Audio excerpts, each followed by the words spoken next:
I said I would try to start doing these early again so I can get up earlier during the day. I mean, in the morning. So, um, I wanted to do something fun, but I'm gonna save that for another day.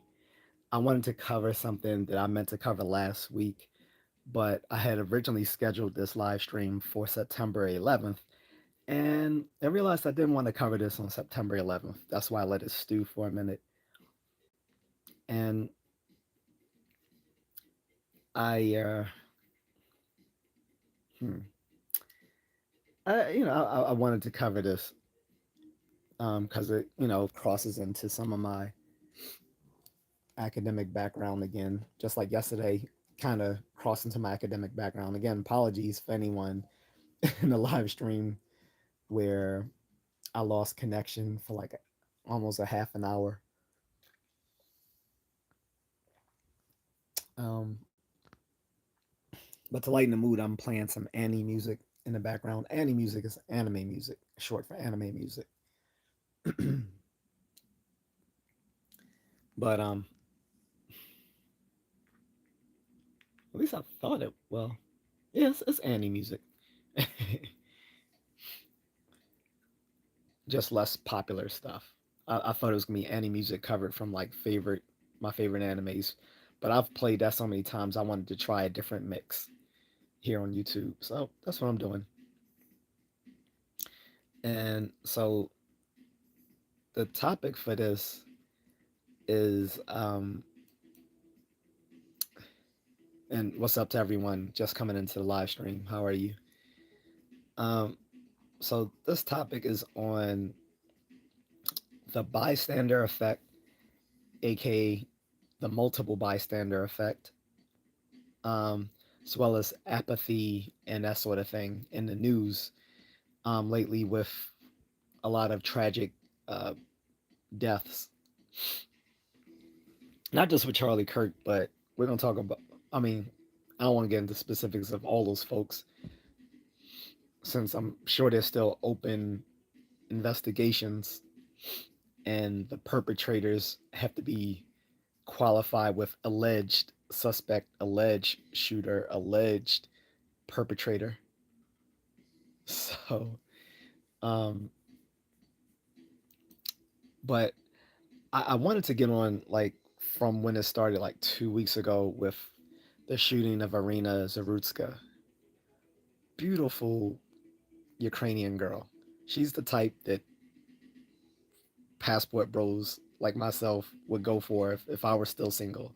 I found mine. I went to Southeast Asia, but a lot of passport bros do go to the Ukraine before the war. A lot of them were heading to like Ukraine, Poland, sometimes Russia, Estonia, um, Romania, places like that. East, what I mean, it's subjective, but some folks find women in Eastern Europe and of uh, Slavic ethnicity to be, a little more beautiful. So her brutish ending, then followed right afterwards by a black girl in Oakland. So Arena met her untimely in North Carolina. And there was another woman like a day or a couple of days after. It's only 18 years old, black woman in Oakland, California, had her neck slashed by a knife by some perpetrator. And it's like there were people around when these things happen. And people might say, well, how does that happen? That gets into a psychological phenomenon known as the bystander effect. Now, the bystander effect has been questioned in recent research, but going back to the initial discovery of this phenomena, it was noticed how multiple, like, people could just be sitting around and watch a tragedy and no one do anything. And this began, first let me fix my chat filter here so I can get all my messages. All right now. Um, so anyway, um, there. So where it started, there was a case that's famous now in social psychology whereby a woman in New York City was unalive right there on the streets in front of folks, and people saw it and were completely appalled, but no one did anything about it. And the question was, why? Why would these people just sit around and not do anything? Now, again, this has been questioned later on, saying that some people actually did try to help or whatever, but let's just look at it in the abstract. So you see someone being harmed, like fatally harmed, right in front of you, and no one does anything about it. Why?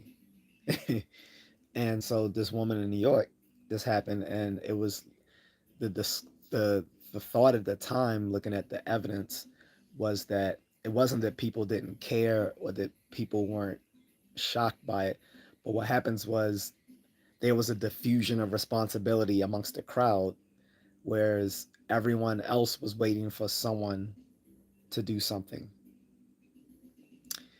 And I remember when I was first learning this in undergrad in my social psychology class, and one of the guys in my class, I believe, was he was some sort of first responder. I don't think he was a police officer. I think he was a paramedic. And he told me that, yeah, this phenomenon is something that they're trained to handle because, in an emergency situation, the first thing, he said he's taught that the first thing he does when he arrives on the scene is to assign responsibilities to folks, saying, hey, you go call the cops, you um, coral off this perimeter so that people aren't crowding the victim.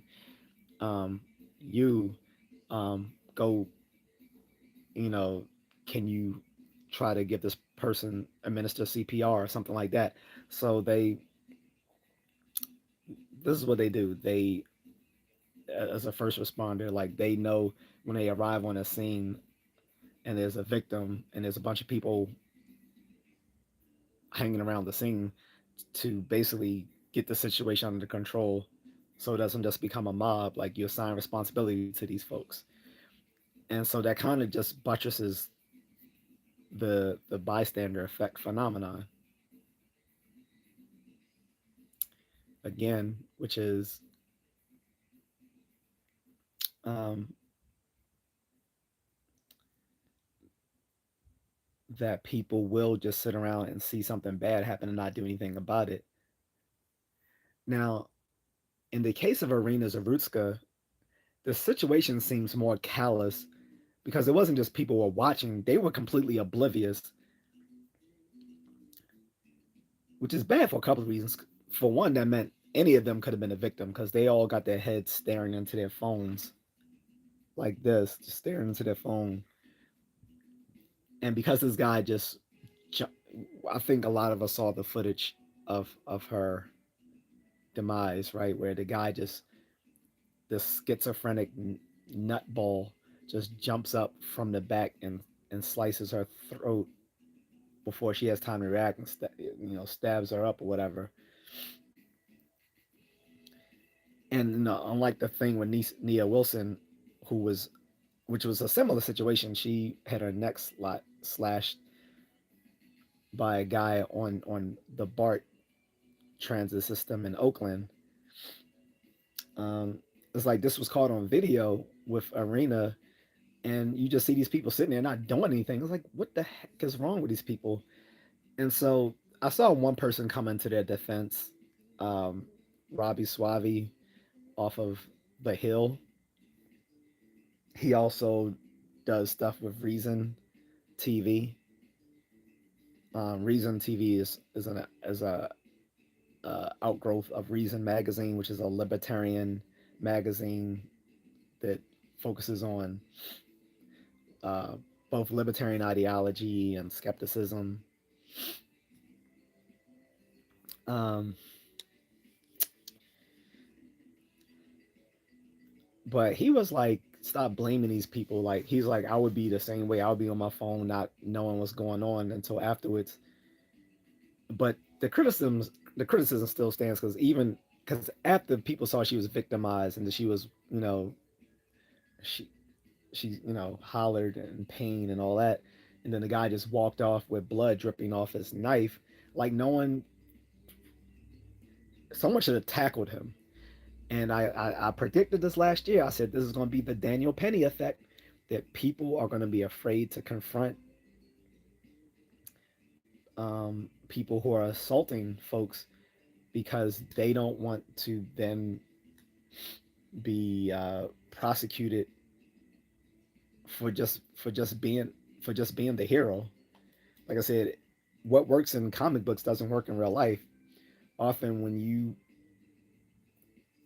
you go out to help your fellow man, you get punished for it. So on those two fronts, I get it. One is that yes, any of us could have been completely oblivious at the time, fully immersed into our phones or maybe a book for the few nerds like me who read books on the public transportation, um, or maybe just elsewise engaged like nap by taking a nap or whatever. But then it just seemed callous because like after it happened, like no one after it happened, after you seen like she was already attacked, you just think it would have been more done. And again, this is the bystander effect at work. Same thing with Nia Wilson in Oakland, the same week. This beautiful 18-year-old girl fatally fatally attacked by some knife wielding nut. And it's like there's what what's callous is not just the bystander effect because I understand that. The other problem is the apathy. It is the apathy. That's what, and I think that's what Robbie doesn't get. Robbie Suave from The Hill. He's saying, yeah, that can happen. People might just not have been aware of their surroundings, which again is bad. Situational awareness, because he could have been behind any other person you know, on that train at the time and did the same thing to them. But he hollered out that this was a racial provocation, mentioning that she was white. And this guy has been in. And then the other problem is he's been in and out of jail and prison, and he had been committed to a mental institution, but a judge let him out. Right? Um, I'm just going uh, looking through the comments. Good thing I have my little AI chatbot to kick nutbags out of the chat room. So if you come in here on some dumb shit, I'm just gonna ignore you, letting you know that now.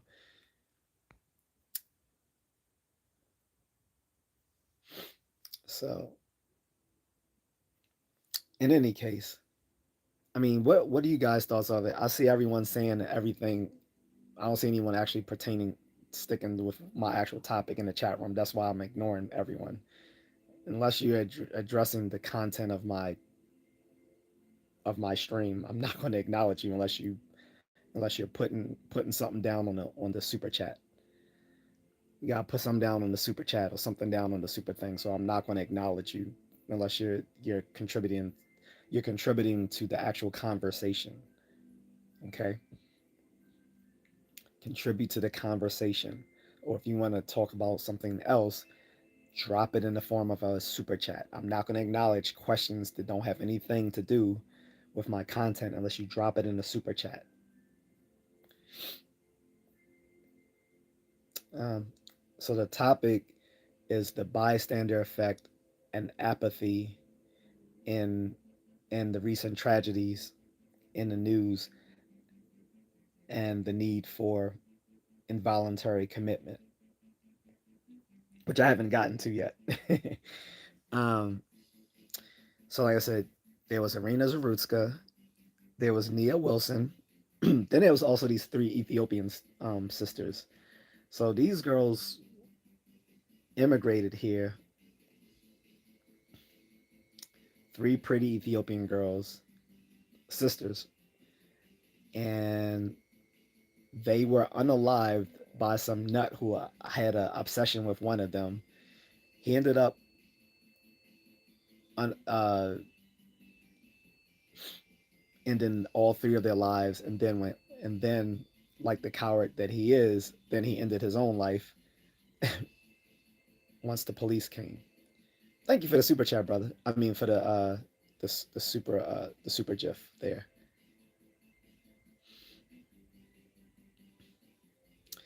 Appreciate that.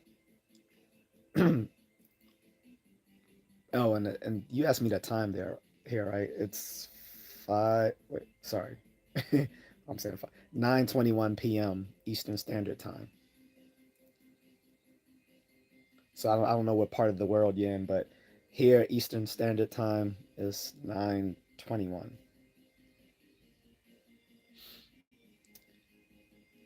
But in any case, so again, so we have Irina Zarutska unalived by a schizophrenic man that was recently let out of a mental institution because a judge said that he shouldn't be held there any longer, despite he having a long, violent criminal record and being mentally unstable. You have another nut who unalives Nia Wilson there in Oakland, whereas Arena was there in uh, North Carolina. Can't remember what was it. Dunham? No, I forgot what. I forget which city. And then you have these Ethiopian sisters unalived by some guy who had an infatuation with one of them, and then he ends his own life once he ends theirs. He said, "Why is the IRS in the live chat?" Trust me, there's no IRS. That's just someone's username. Anyway, um, then of course we get the Charlie Kirk, right? Now this there was no to their credit, that crowd, that was not a case of bystander effect. Everyone was caught aware because the guy used a high speed rifle to shoot Charlie Kirk in his neck, um, which gave him no chance of recovery. When I first heard it, I had this unrealistic belief that maybe he could recover even though he was shot in the neck, because stranger things have happened. Look at the case of Phineas Gage, a guy. So if you never, so this is a textbook case in psychology for like um, issues dealing with brain damage, neuroplasticity, um, neuroscience, all this sort of stuff. Where a guy was working, I believe, on a railroad track, and one of the rods was was accidentally shot, and it went straight through his skull and out the other end. And he's miraculously survived. Not only did he survive, he was still able to work for a while until they realized that he was having serious problems, cognitive problems, suffered through the metal, like a steel rod going through his head. Like, the fact that he survived that and could still somewhat function was still miraculous to me. I mean, he had serious mental problems afterwards, but it wasn't apparent originally. Most people at the time just thought it was miraculously. It was just a miracle that he survived. So again, because of instances like that, or another instance where I remember someone falling out of an airplane and bouncing not once, not twice, but three times, and then surviving that fall. I'm like, wow, people, some people are more robust than others. And Charlie Kirk being a 31-year-old guy, I thought he had a chance of recovery. So when my friend first talked about the shooting, I was like, yeah, I already heard about it.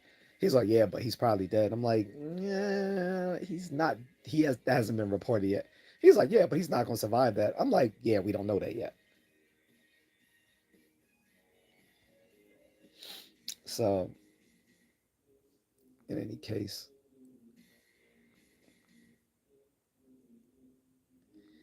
um, let's see something.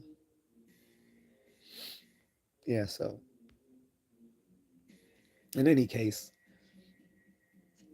so I held out help. Excuse me. I held out hope that he would survive that shooting until it was reported by the White House, by the president himself, that he didn't survive.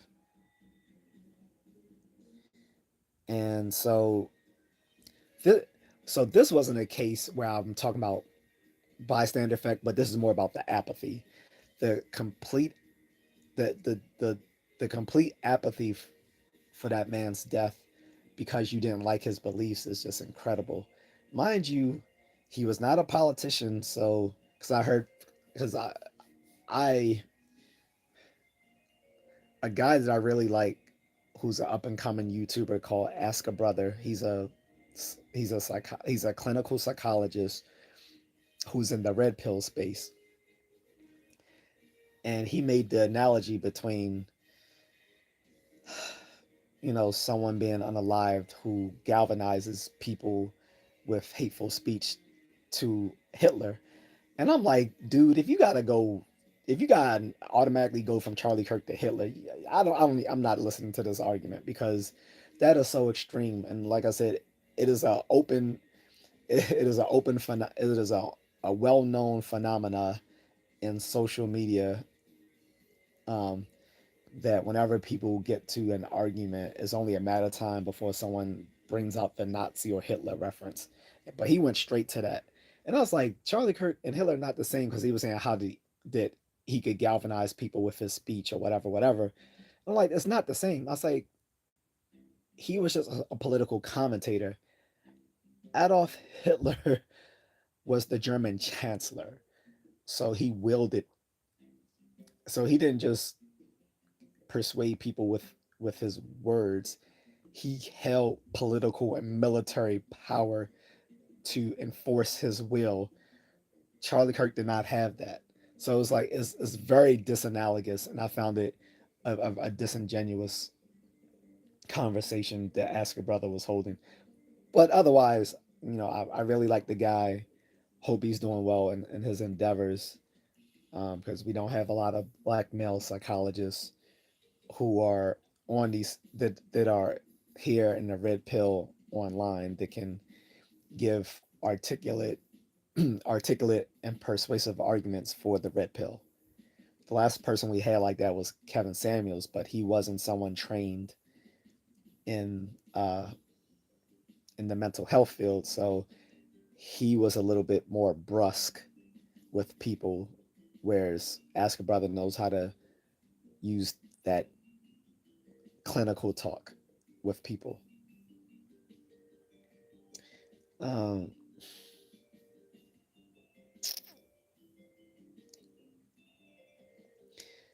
but yeah, the sheer apathy for that man's death was just ridiculous. And then he's not the only one. Then we had some other um, tragedies as well, right? And it comes to a point where people are becoming apathetic because they're inundated with this bad news, and that's usually because the news has a bias towards bad things happening because it gets more people to watch things when it's negative. If it bleeds, it leads is the old mantra in the news. I don't know if that's still the case, but it seemed like it probably still is. Um, negativity sells in the news because, again, like I've made the case a long time ago, and I'm not the first one to bring it up. I'm just bringing up something that's already been mentioned a long time ago. Is that the reason there's a negativity bias in the news is because most things most of the things happening in the world aren't bad, so that's not exciting. People aren't going to watch that. People aren't going to tune in to the evening prime news at 7 p.m. that says, you know, to today here on Main Street, nothing happened. Everyone went to work, went to school, came home, watched TV, ate dinner, um, talked to their neighbors, walked their dogs, and that was it. That happens much. That happens way more frequently than the bad things that we see on the news. But of course, again, it's the bad news that sells. It's the bad news that gets people watching. But if we were to just show all the non-events happening, people wouldn't tune in for that. I wanted. I just want to make sure that we, despite all the doom and gloom, we remember to follow the trend lines, not the headlines. The headlines are often shocking and negative, but the trend lines show a steady decline in violence, in poverty, in hunger. So it doesn't seem like it because all we are shown is the bad stuff. But if you look at the trend lines, if you look at the statistical trends, things have gotten better. A point of reference, if people want it, is read Steven Pinker's book, The Better Angels of Our Nature, that point that out. Then he has a follow-up book called the Enlightenment Now. I think that's the name of it, Enlightenment Now, showing how the West has rose to prominence through its embrace of the ideals of the European Enlightenment and the Age of Reason. And ever since then, we've seen a steady trend, right, of less war, less violence, less poverty, less hunger, more education, more more e- equality for women, that sort of thing. Okay,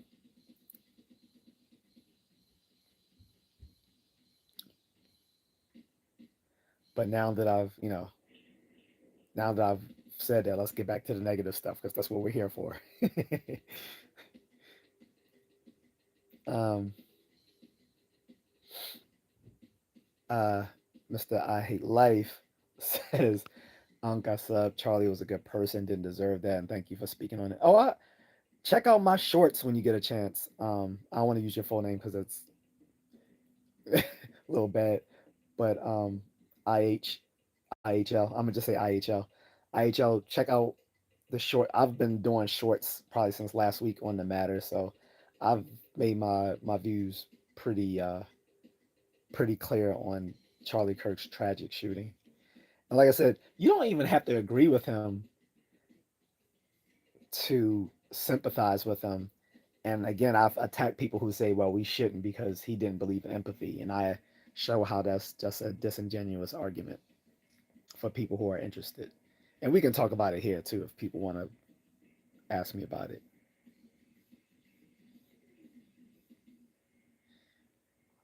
Um, but yeah, so again, for people just coming in, what's up, Jay? So for for folks coming in or didn't see the beginning of what I was saying a lot of these tragedies that we see in the news is spurred on through a combination of factors, and it's like I said, when we look at the tragic death of Irina Zarutska and of Nia Wilson, it's a case of the bystander effect, also known as the multiple bystander phenomenon, whereby people will be gathered in a crowd while witnessing a tragedy happen right before their eyes and not do anything about it, and is not it's not out of it's not out of being it's not out of a lack of care or discernment. Is rather that it is a psychological phenomenon whereby when people are gathered in a crowd and they see something happen, there's a diffusion of responsibility. I've witnessed this myself.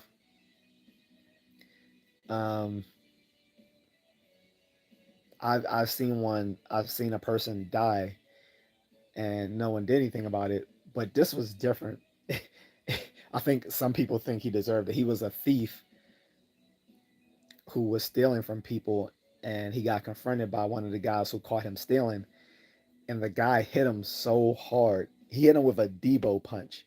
You guys remember Debo from played by Tiny Lister Jr., aka Zeus, on Friday. He hit this guy with a one-hitter quitter Debo punch, knocking him unconscious. So I thought he just knocked him out, but apparently he hit this man so hard it put him in a coma. Then we later find out that uh, his his family decided to pull the plug and he passed away. The reason I know this is because being a witness, I was asked to be a I was asked to be a eyewitness testimony um, for the grand for the grand jury case on it. So, but I was too far from the incident to have done well. I wasn't close enough to intervene in the situation, and the even if I were, I wasn't going to stop this man from getting his from getting his retribution. I didn't know it was going to go that far. No one knew it was going to go that far. So I don't. That's not a clear cut case of the bystander effect, but it is a case of a bunch of people watching a tragedy happen. The difference is we didn't know that it was going to be a tragedy, whereas in the other cases, you know something as bad is going down when you're seeing someone, being like prov- attacked in a unprovoked. This case was a provoked case because he was stealing from that man. So this wasn't an unprovoked case. He wasn't an innocent person. But in the case of Arena, in the case of Nia Wilson, these were unprovoked. These were innocent girls. Arena Zaruska was a 23-year-old girl who escaped Ukraine. She was a Ukrainian refugee, just coming off a work shift, doing her thing, beautiful, and got her and got stabbed up by some naughty dread schizo bumbaclot. So, uh, Ania Wilson, again, stabbed by some mentally ill dude on the BART system in Oakland, minding our business, didn't do anything, just a random dipshit. Uh, Jay says, "Man, I'm in heated debates with friends about Kirk. I like what he did, but specifically black friends of mine think he's a piece of ish." Yeah, I'm dealing with that with my friends too. I haven't, except for one friend, I just refuse to debate. He and I can debate stuff without it getting heated, so he's the only one I felt comfortable talking about it um, with uh, with any sort of like discernment.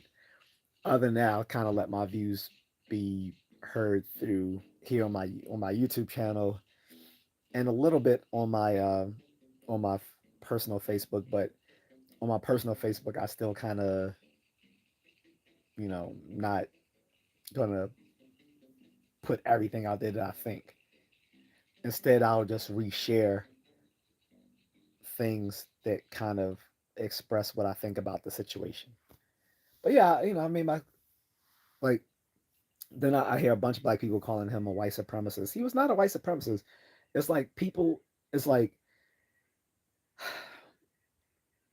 black lefties are just brainwashed, so they think they're brainwashed to think that a white Christian conservative is automatically a white supremacist, and it's just not the case.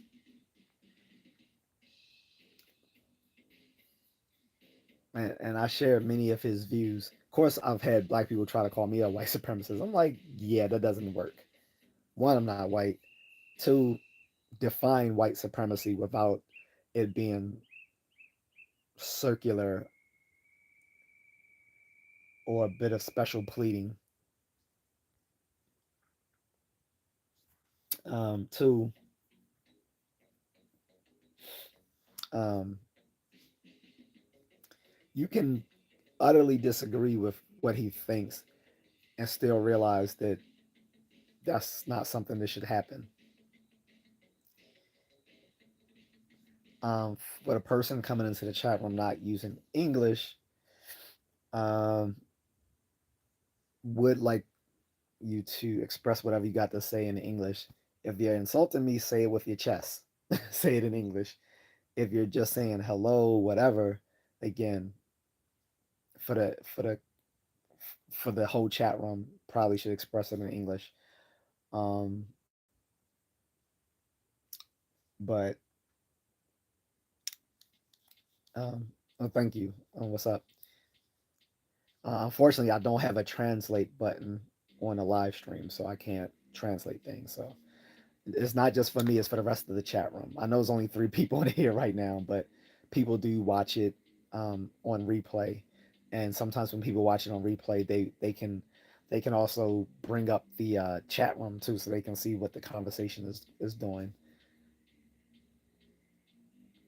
Jason, so I think Kirk didn't really quote unquote debate. He brought forward convos that white families have at their dinner table. It wasn't just convos white families had at the dinner table. He was that's part of it, but he was also just having conversations with younger people. He stated that his purpose of Turning Point USA going to colleges was to convert more youth to conservative and Christian ideals. That was his purpose. So that's why he had these conversations. Um, and you know, I don't think it was just what white people discussed. Although I will say this: whether someone's a white supremacist, a conservative, a liberal, a leftist, a progressive, an anarchist, a totalitarian, whatever bent people have, I rather them openly discuss these things in the marketplace of ideas than to be, you know, saying these things privately amongst their own little community of folks where they can't have those ideas challenged. It's Twitter.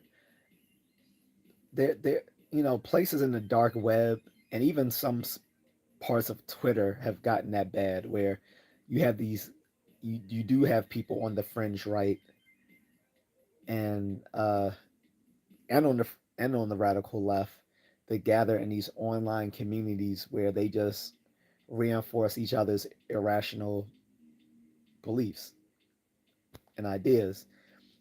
And because they're not discussing this in a marketplace of ideas where people can challenge or refute them, they don't.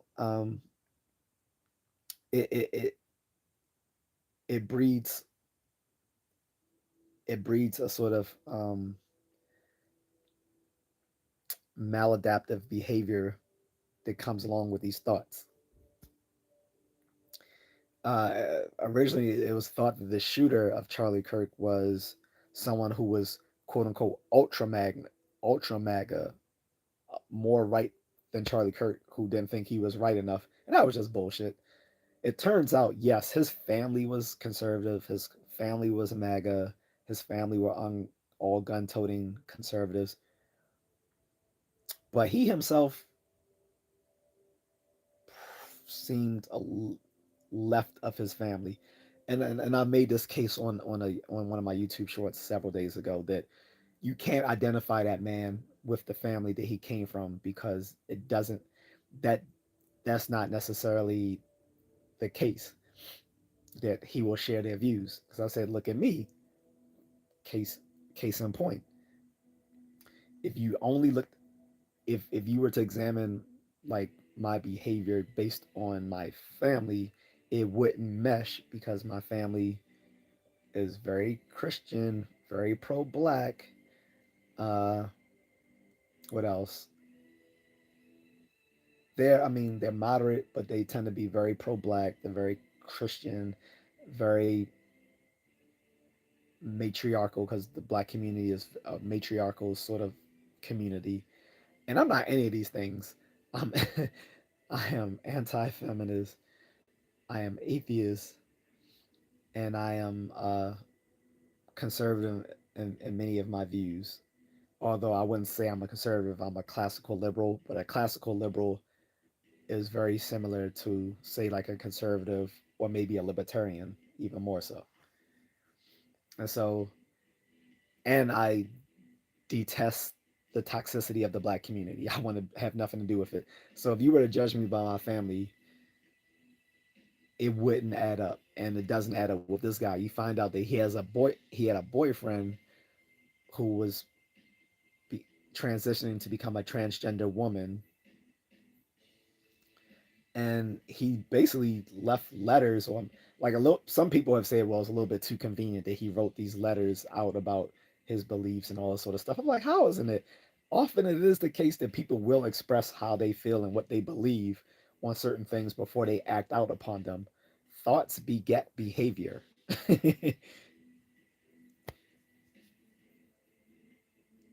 um, Jay says, my Bajan buddy can't let go of a time Kirk gave out wrong facts on the Zimmerman case. Who hasn't given, like, who hasn't been incorrect? It's just different when someone is a public figure. And I made this case to one of my friends. I was like, you're going to be judged for everything you say as a public figure because you are a public figure. So when you get things wrong, people are gonna, if they already don't like you, they're gonna count the misses over the hits. If they do like you, they're gonna count the hits over the misses. Um, but one, I was like, people critical of things that he said they were impolitic. Um, I want them to realize the hypocrisy. I don't know anyone who hasn't made a bunch of verbal gaffes in some point in time, whether online or in private conversations. The only difference is you're not a public figure, so people don't know of your verbal gaffes, or when times you've misspoke on things, or even if you do believe things that are wrong. We all hold irrational beliefs. We've all made verbal gaffes. The difference is we're not in the limelight. So, and I pointed that out to my friend. I was like, you're being kind of hard on a guy for saying certain things that you find harsh, when I know you, in fact, to have said very harsh things about certain groups of people.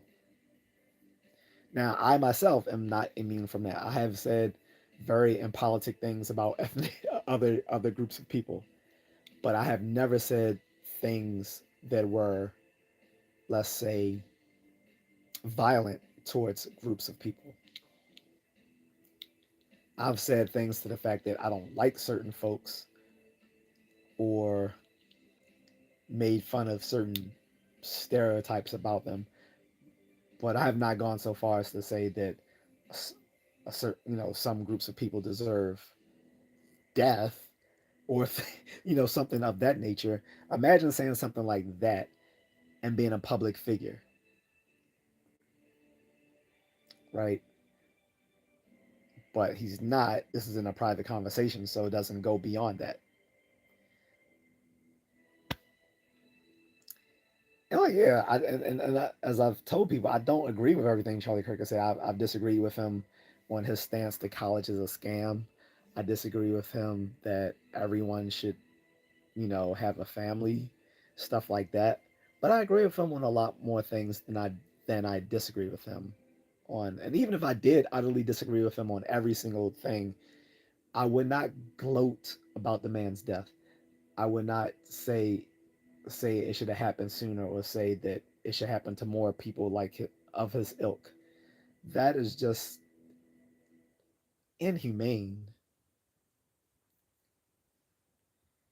Um, Jay says Kirk's business model is to know what's getting clipped and shared as quote unquote facts, like the Zimmerman case. He was wrong about. That's a fair criticism. What's up, Eric? He said, "Yo, how's the evening treating you?" Pretty good, pretty good. Just had some little grub. Had some chicken and cabbage. I don't know if that's an Irish meal. I don't think so. I think with the Irish meal, it has to be what it has to be not chicken. It has to be what's the meat? Pause. um, I can't remember. Not I can't think of it.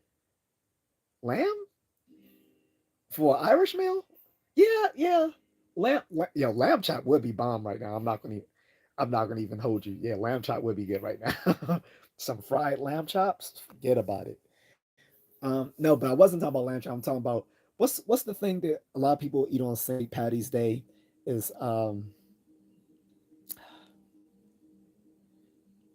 potatoes, cabbage, and what's and it's not lamb. It's some type what type of beef is it?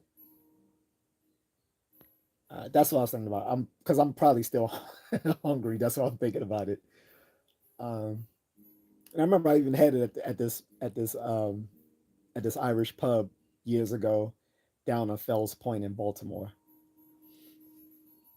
Corned beef. Yep, that's it. Corned beef, potatoes, and cabbage. That's it. Kokanen? I don't know what that is. What type of meat is that? Pause.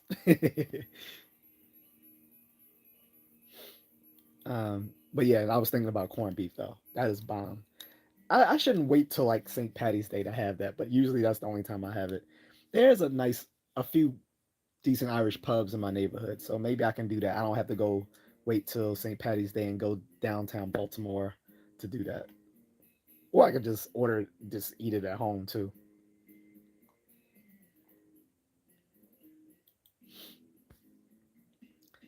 Kogan has goat, I think. Oh, I haven't tried.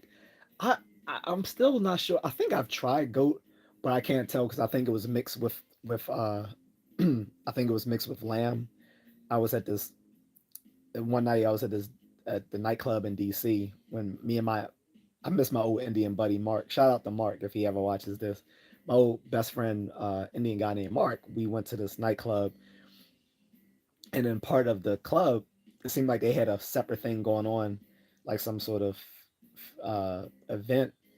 But we thought it was like a VIP, but they let us right on in, and it was like all this food. We was like, "Yo, what's this?" And we were just piling it on, like it was like the the type of rice they cook it's a pilaf, not pilaf rice, the whatever you call it, the long rice. It was that, and it was different types of meat and other things. And I was like, "Yo, Mark, what is this?" He was like, "I can't tell." He said it might be. He said it could be lamb or goat. So if goat tastes like lamb, maybe I need to get some goat because I haven't had. Every time I go to a West Indian restaurant, which has been, it's been no, I went to one earlier this year. But when I went there, I had like a barbecue flatbread, which was kind of delicious. Not um, to be honest, but I always avoided curry goat. I would get like oxtail stew, um, curry chicken, jerk chicken or jerk beef, whatever. But I was always afraid of the goat. But if goat tastes similar to lamb, then I need to try it. Eric says I agree with your stance on Charlie Kirk. What happened to him is heartbreaking. Even if I disagree with someone on everything, I would not want them to go out like that. Exactly. And I was like, the same folks who were decrying the fact that black women were mocking Kevin Samuels when he died 2 years ago are now the same people mocking Charlie Kirk. And I was like, you guys don't see the hypocrisy in that? You guys were up in arms and ready to disentangle, like to just to completely just avoid all black women for like months because of the ridicule that they gave Kevin Samuels on his death.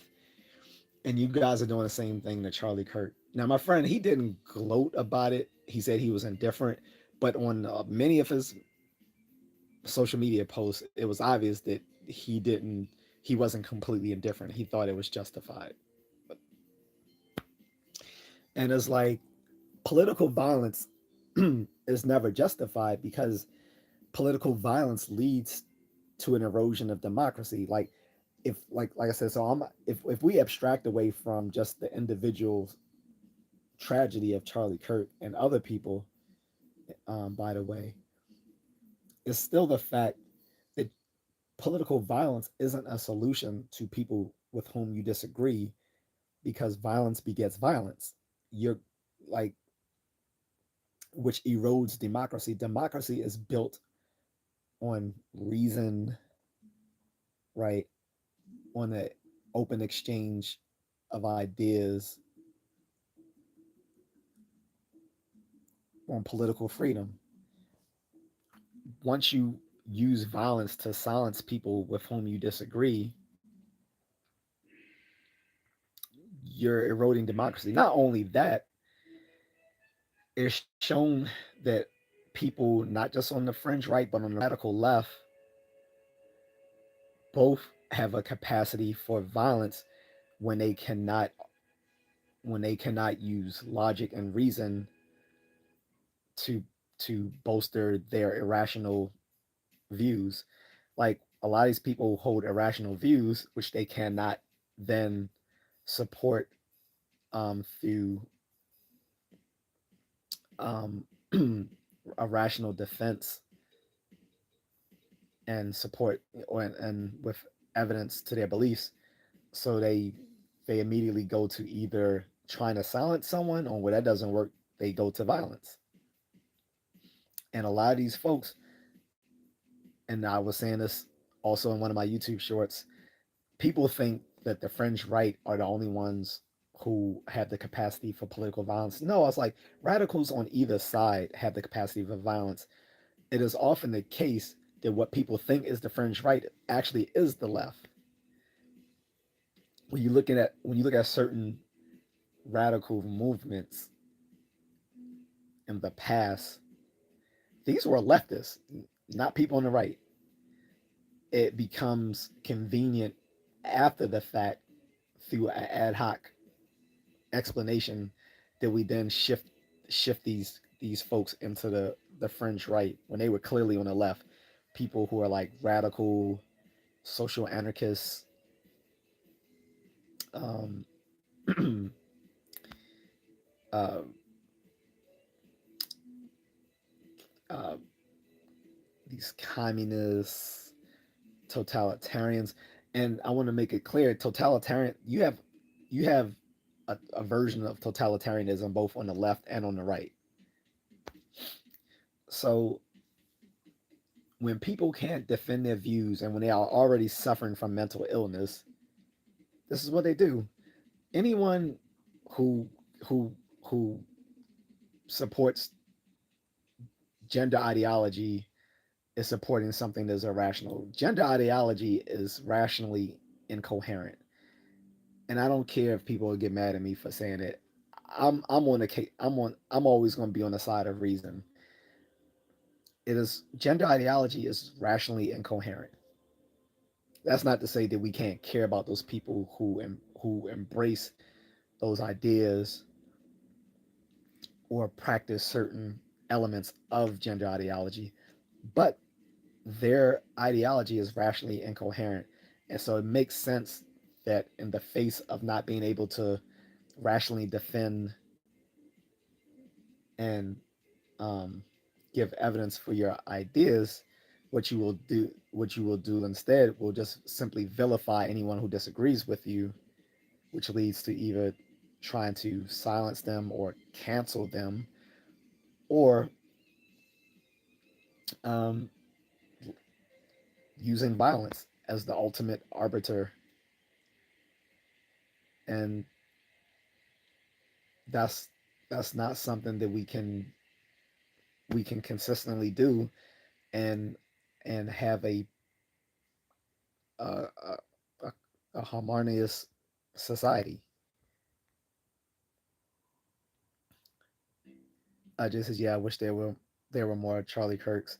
Oh, there are, or there will be. His death has become a martyrism for many folks, and has galvanized a lot of young Gen Z men. A lot of them look up to that man. If you look at you look at the statistical trend lines, more young men are becoming conservative, as a reaction to being, you know, you know, in opposition to society pushing feminist ideas on them that they and making them feel inadequate if they don't embrace these ideas, right?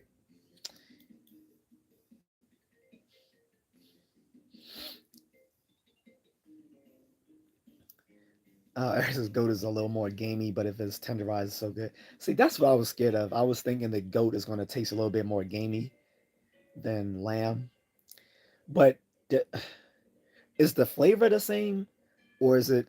So another thing I haven't had yet was mutton. I've heard that mutton isn't that good compared to lamb,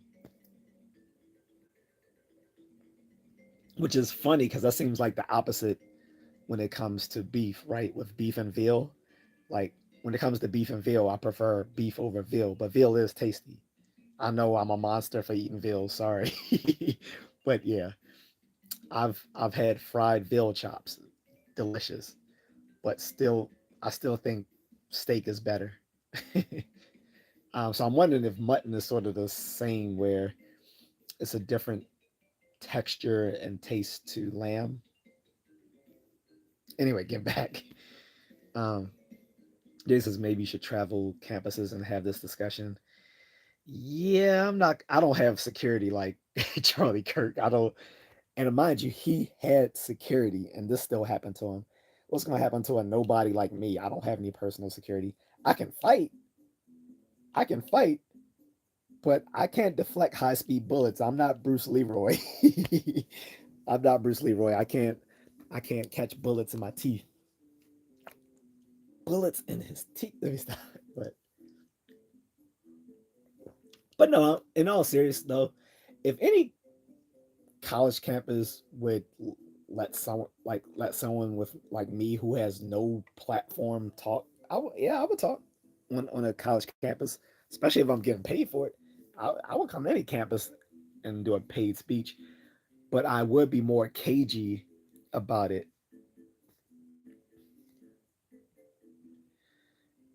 Eric says Berea and caldo is one of my favorite dishes. Is wonderful.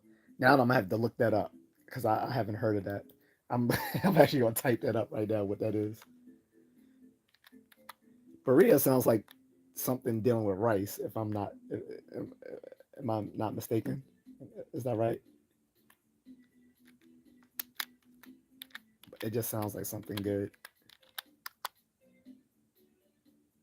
Um, beef Berea with consomme. Um, Berea de res. I'm probably butchering. Sorry, I'm sorry if I'm butchering the pronunciation.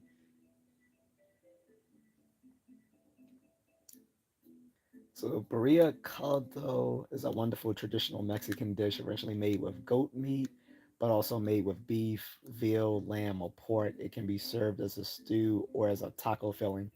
Taco filling? Oh hell yeah, I would try that. Me, speaking of tacos, I've still I still want to try a Navajo taco.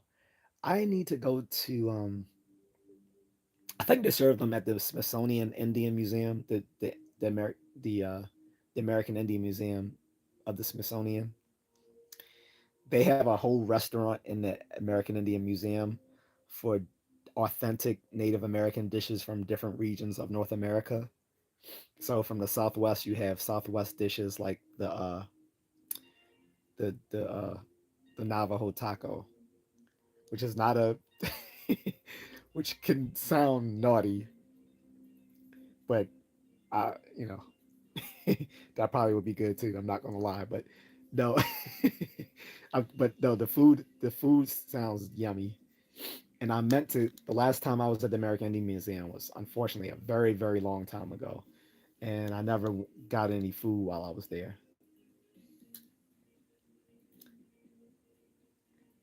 But yeah, I can eat goat if it's mixed in something like this, the Berea caldo. Um,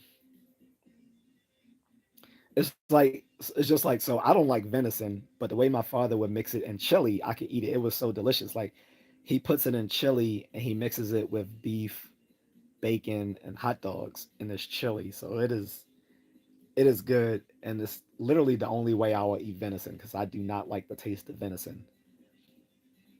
I'll tell you what is a good a good food, a good type of meat. Pause. Uh, bison. Bison is so good. It tastes like beef, but I don't know. It's tender. It's more flavor. It's it's like kind of tender, more flavorful. But bison is great. I had that when I was in my Native American phase. When unfortunately I was taught like many people in black families that they have American Indian ancestry. Once I actually looked did my DNA test, it was not a lick of American Indian DNA in me. Had other surprising things in me though. Pause. uh, like I have Neanderthal in me, but I think anyone with a good amount of European ancestry is going to have like a fractional amount of Neanderthal DNA. So I have about 1% Neanderthal.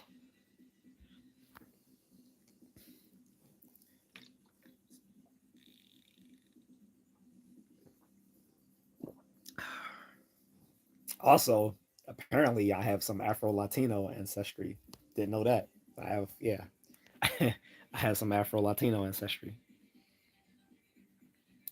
But anyway, getting back to the subject. So Eric says, yeah, words don't justify violence. It's talk. If talking gets shut down, everything will get worse. Right. And I was trying to tell people, wouldn't. And this is what I told people. I was like, okay, let's go with your. And I would tell people, okay, let's go with what you're saying that he is racist, misogynist, white supremacist, all that sort of stuff. Wouldn't you rather he talk about this stuff in the open than behind closed doors with powerful people?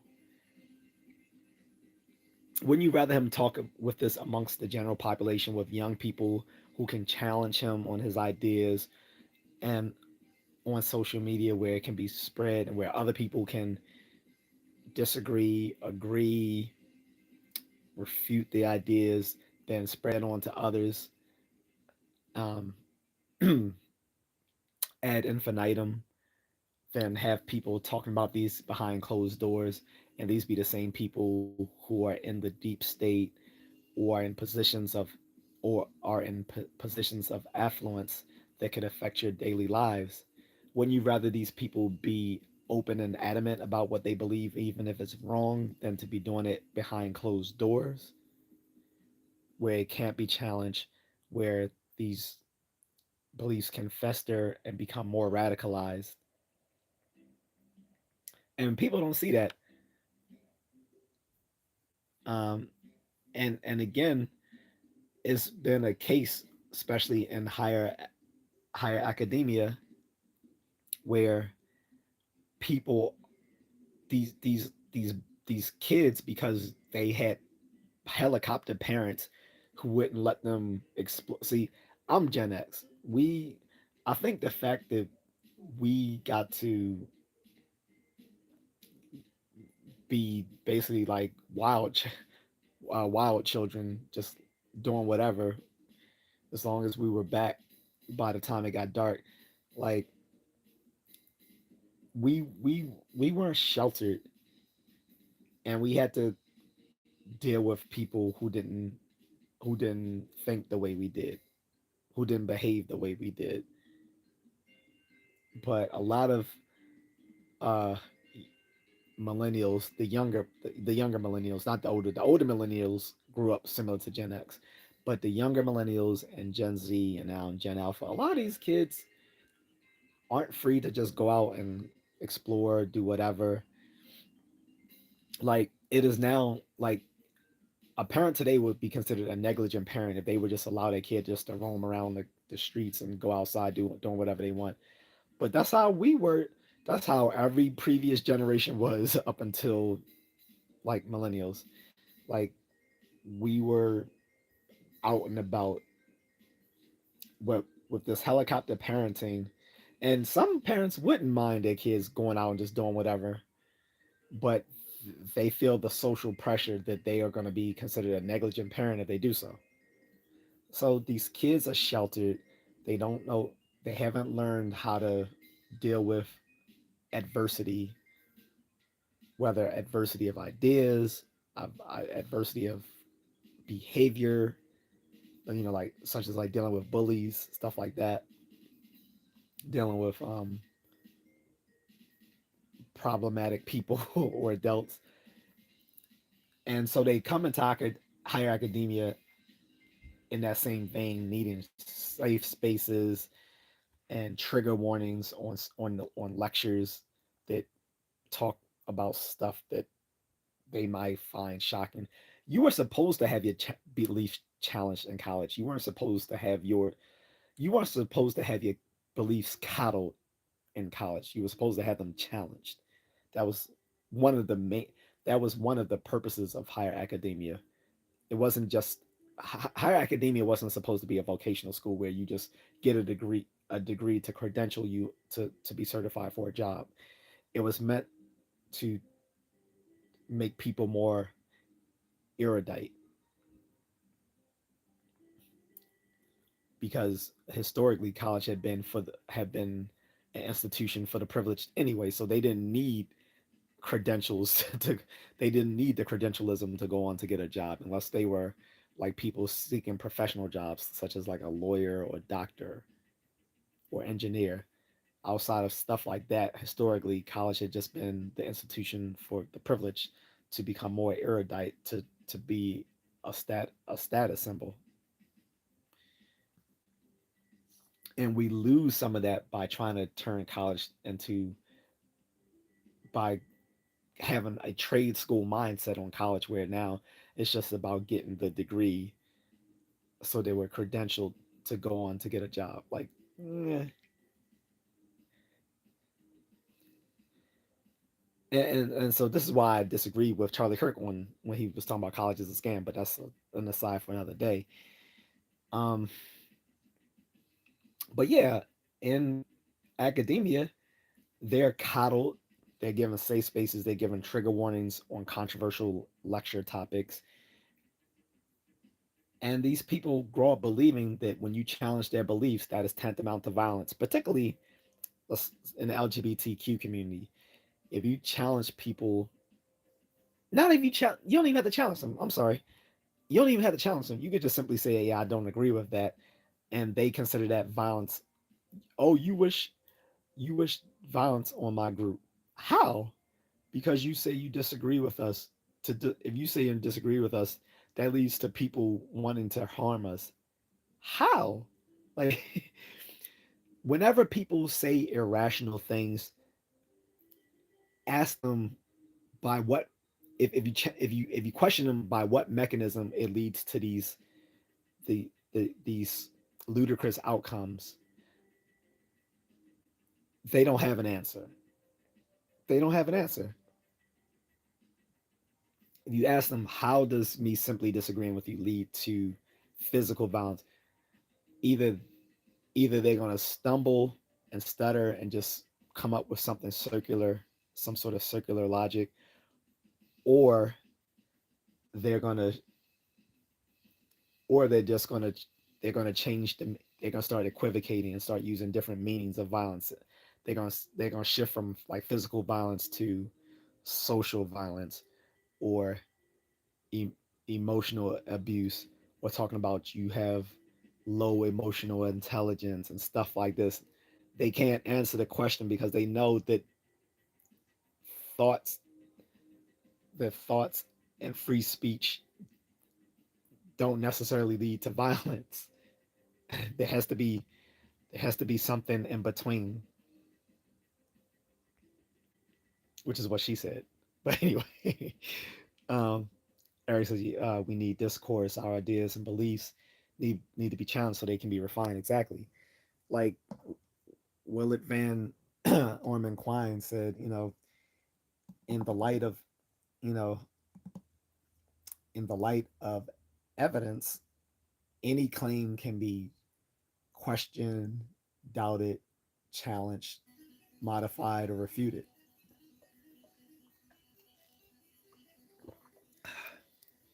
It seems like this is just the same music being played over and over again. I'm getting tired of this.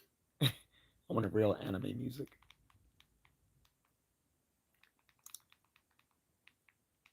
Uh,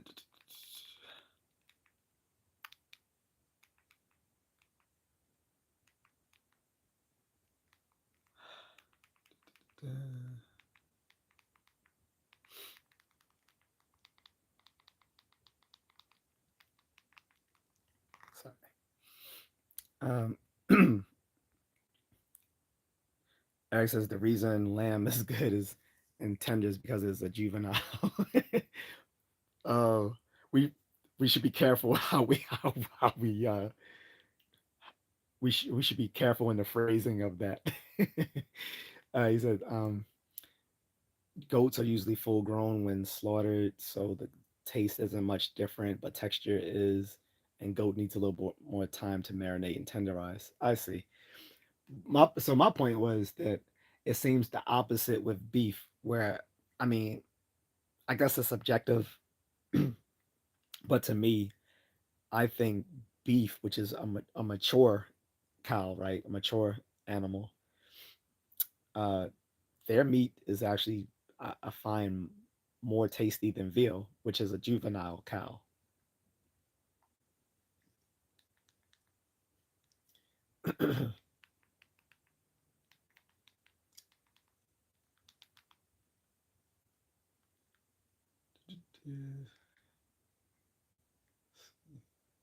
It should work. It's a good burrito and caldo will take 2 to 3 days to make. Damn. See, I'm not that patient. I can marinate something overnight, but 2 or 3 days, that's a big ask with a K. Big ask. Okay. um, I'm gonna need like some some thorough some thorough food up until that moment, so that I'm not thinking about the burrito and caldo. Eric says burrito and caldo is a soup. Is from Jalisco, Mexico. Yeah, I was looking it up as we were talking. Like I actually went right online as we were, and I was looking at pictures of it. And it looked soupy, but then it was saying that you could also use it as a filling in a taco, and that's what caught my interest. I'm like, oh yeah, I would definitely try it like that. Cause I'm not really a soup guy, but yeah, with something that is soup, the only way I really enjoy a soup is if I can throw if I can throw a lot of extra noodles or extra rice into it to make it more robust. Because I don't like watery foods. That's why the only like soup I really love is pho, Vietnamese pho. He says, yeah, burrito tacos with consomme is glorious. Man, I gotta try that. See, Filipinos do fix some like Spanish style dishes, um, but they don't fix anything like they don't really fix anything taco like. Although there's a connection between Mexico and the Philippines, but that's one of those times I'm like, it'd be nice to have dated a Latina to get food like that. I even knew one here in Baltimore. She worked at a at a Latino restaurant, It was. I'm trying to remember if it was a Mexican restaurant or Salvadoran. I think it was Mexican, and she gave me her number and all that, and but I think she had a boyfriend, so that's why I never it never really went anywhere. But obviously, she works at a restaurant, so she could cook. That would have been perfect.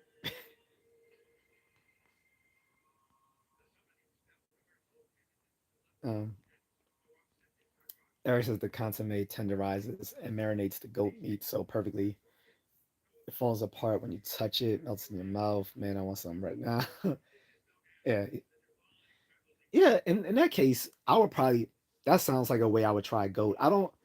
I guess the way I was scared of trying goat was like when I wasn't too well acquainted with different varieties of West Indian food. Like I've been literally eating West Indian food since I was like a toddler because my nanny was Jamaican. Although I'm FBA, I'm Foundational Black American. Like I live in a community with a lot of West Indian people being on the East Coast since I was little, like where we lived in Park Heights, Baltimore. There was um, a large West Indian community, and my nanny was Jamaican. And from the earliest, I used to eat that food, and my mom would be like, oh, "He's not supposed to eat that because I had a special medical diet I was supposed to be on." And the nanny told her, "Well, yeah, he likes it." So I don't know what she fed me. So for all I know, she could have fed me goat, and I don't even know. But I wouldn't even remember. I would ask my mom, but that was like what 43 years ago. I'm pretty sure she doesn't remember. He said bison is great meat too. It is.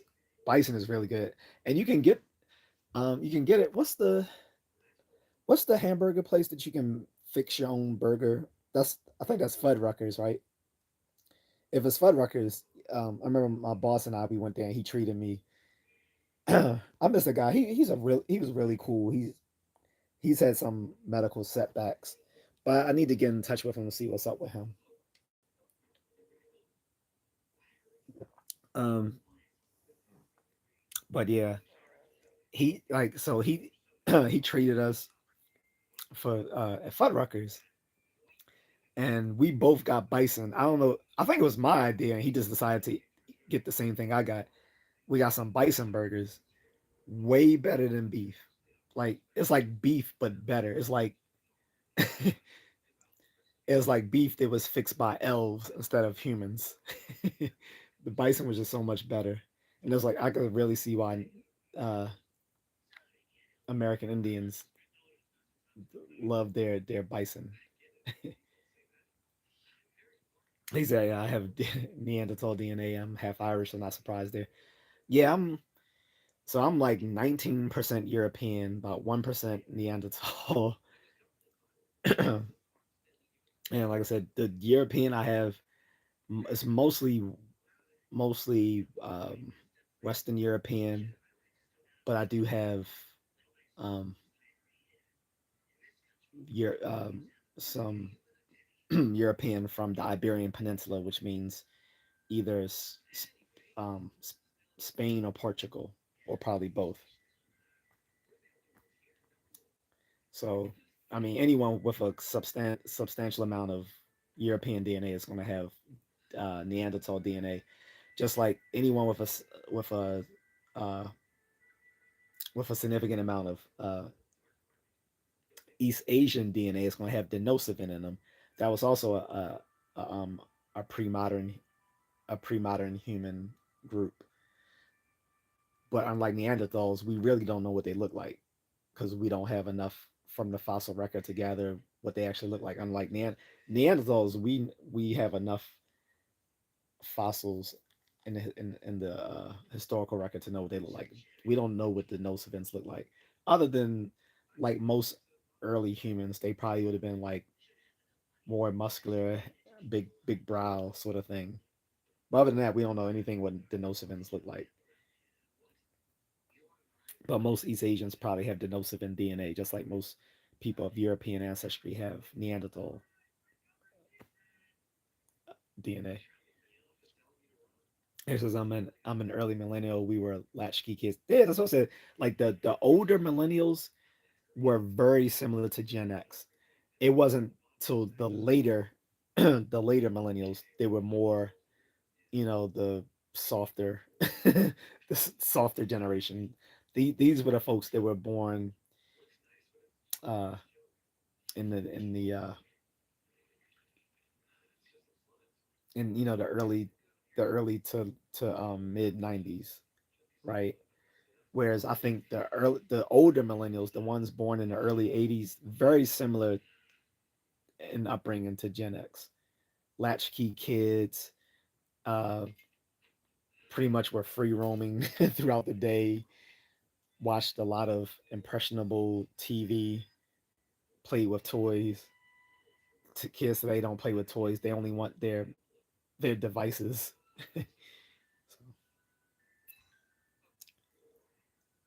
So he said, "Yeah, wasn't allowed in the house most days until the street lights turned on." Now, I did stay inside a lot, but I also went outside a lot. And the funny thing is, even though we went outside a lot, our parents said we didn't stay outside enough. But it's like, I mean, I had video games, I had my PC. I was a nerd, so I read a lot of books. I played with my puzzles and played with my toys. And then when I had cable TV, I'm watching Nickelodeon and MTV. That's why they called us the MTV generation.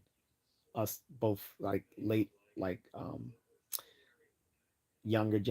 the younger Gen X and the older millennials, we were pretty much the MTV generation because we grew up watching MTV.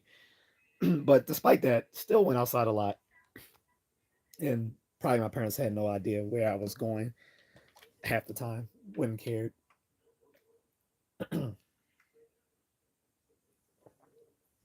Never had a babysitter.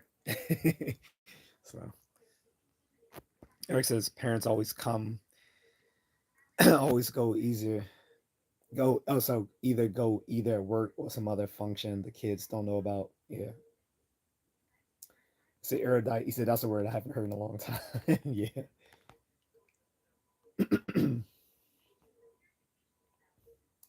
He said, but yeah, birria tacos have the meat in the tortilla. Then they throw the taco on the grill and pour the consomme on it and make the taco crunch. Oh wait, what? See, I didn't read that. So the meat is stuffed into the taco shell. It's not a topping. It's like within the tortilla itself. Damn, that sounds delicious. All right, now now I'm gonna be on the lookout for that. I'm gonna so there's there's this Latino restaurant literally right up the street from me, like it's within walking distance. It's so close. It's called I think called Las Vegas Restaurant or Las Vegas Diner. I'm gonna go look for that. Matter of fact, I'm gonna look for it on their menu because I can pull up their menu online. I'm gonna see if they got that. If so, I am going to try it. I might. It won't be well. They're closed already. I might try that for Friday. That might be my Friday shot. I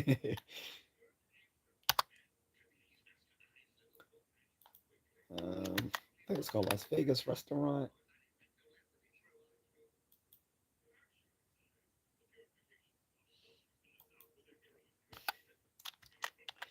And I've eaten there before. I think I had fajitas there, and I've ordered my sister some food from them.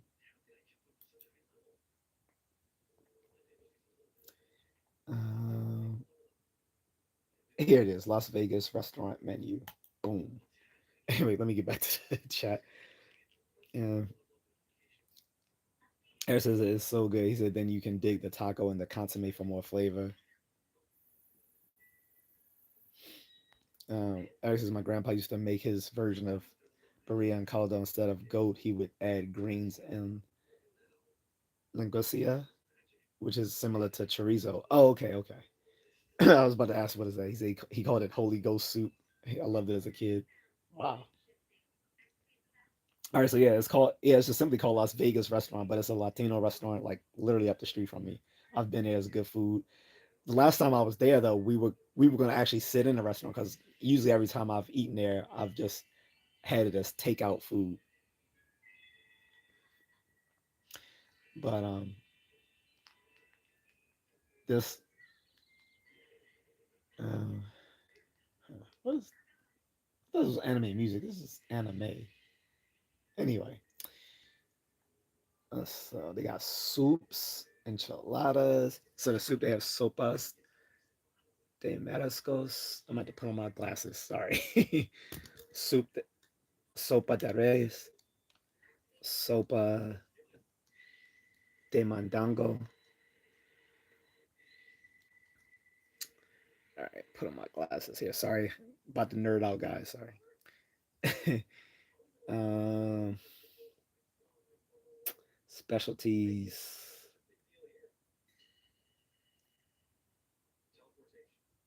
Huh. Some of the stuff looks good, but I don't see Berea. Um, yeah, they might not have it.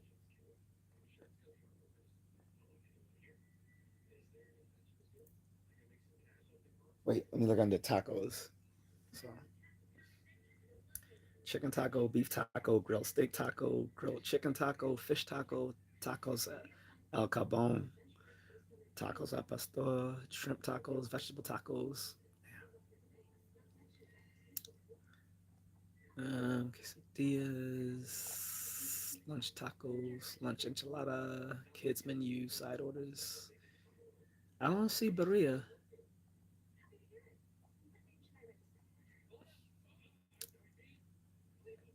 but the stuff they do have does look good. So I looked under soups first, but I don't see it. Oh well, might have to try one of those um, restaurants on Eastern Avenue because uh, that's where there's a large Latino community in Baltimore. Is east off Eastern Avenue and like closer towards I guess South Baltimore. Anyway, he said, Eric says I think we got the light skin gene from the Neanderthals too, if I remember right. Eric says I hope you enjoy it when you try it. Burrito tacos are the best. Yeah, I'm just gonna have to shop around. I'm gonna just do a little Google digging for places near me that might have it, but the place right up the street unfortunately doesn't. I was hoping they did because they have like their food tastes pretty authentic to me.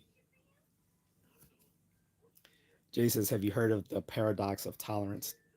Something I imagine you find interesting." Yeah, I've heard that. If the paradox of tolerance is what I think it is, it's when supposedly like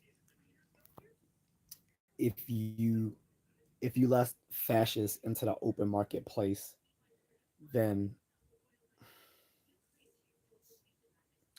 allowing them to have free speech actually is self defeating because they're speaking on the very aspect of people not being able to to exercise their rights to free speech, and um, I think it's something along that lines. But I haven't worked it out very well because this is something I haven't really thought about in like years. But I think that's along those similar lines. Eric says, "Hey, I know you are a Batman fan. Have you picked up any of the absolute Batman comics yet?" I No, I haven't. I was supposed to get some on free comic book day, and I didn't end up going to the comic book store on free comic book day. I haven't actually been to the comic book store in many months. The last few comics I've gotten, I had to order online because when I got to the comic book store, they were already sold out. Like there was the a facsimile reprint of the original Fantastic Four #1, um, facsimile reprint of um, Batman. Was it Batman 80? I think it was Batman #1, because the other one I had was the wrong one or whatever. So, but I haven't been to the comic store since then because every time I went, the stuff that I wanted that had just came out was already sold out. So they told me, oh, you just order it online. So I'm like, that's what I did, and haven't been back in a while. And the Absolute Batman comics, I did see it online. Like I got the first part of the storyline. I think from Comic Book Storian. I think I saw it on Comic Book Storian, and it was cool, but I'm not too impressed because I'm not really into like the alternate reality Elseworlds sort of bat. Well, no, actually, I do like the Elseworlds Batman stories, but this one, I think Scott a lot of some of Scott Snyder's stuff is just a little weird to me. Like when he went into like the whole dark multiverse and all that sort of stuff. That whole storyline just lost me. That and the how that intersected with the Batman who laughs and all that sort of stuff. Like it got really convoluted. So I kind of mentally checked out of those storylines.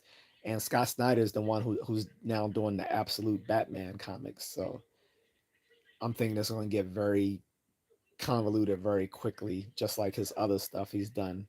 Now his original run of Batman during the uh, the the 2011 reboot after the Flashpoint Paradox, all that stuff was golden. But the stuff he's done since has been kind of weird to me. Like his insignia now being like a freaking mallet that he on his chest. Like what?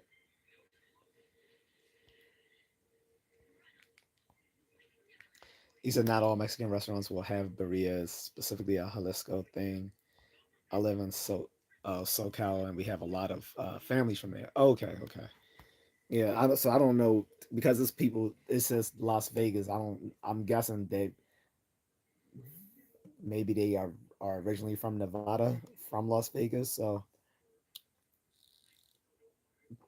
maybe that's the style. So they cook sort of food for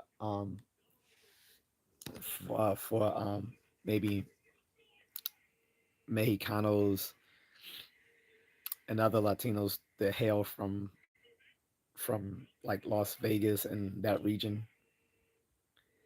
Jay says thanks I'm out. It needs I'm out. Thanks as always. No problem, man. Have a good one. I'm about to step out myself. It's late. This was yeah. The Dark Multiverse was terrible. It really was. It was so weird. I I I could not follow it.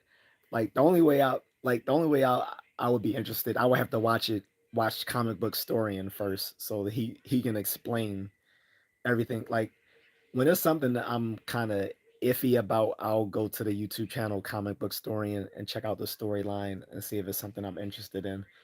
And then if I find it interesting, then I'll buy the book. But if it's but yeah, something like Dark Multiverse was just weird for weirdness sake. Like he dropped some acid and started writing these stories. Um, Eric says, yeah, the Absolute Universe is decent so far. I like Absolute Martian Manhunter the best out of all of them. I didn't know they had an Absolute Martian Manhunter. I knew like all like they got Absolute. Um, they had like I guess pretty much everyone in the Justice League. It was like an absolute version of them. Yeah, comic story. Oh, I keep saying comic book story. Yeah, comic story. That's what I mean. Sorry. Yeah, comic story is a great channel. Unfortunately, the guy who was the main host of the channel passed away 2 years ago. I've heard Superman sucks. Oh, I didn't do that. Sorry, that was the Streamlabs. Um, I forgot it. Oh,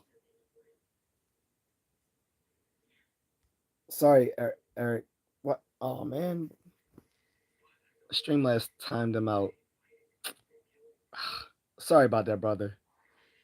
If you can still if you're still here, That is my automatic chat bot. This I've used to help me control the chat room since I don't always have my human moderators. I had to rely on the AI moderator. Apologies for that though. But yeah, what he was saying, guys, yeah, absolute Superman is not good. But anyway, let me get back to the subject before I leave. So basically, I was saying, and I missed the third part of my discussion, which was the involuntary commitment part. Um, Hold up, let me check something here on my channel.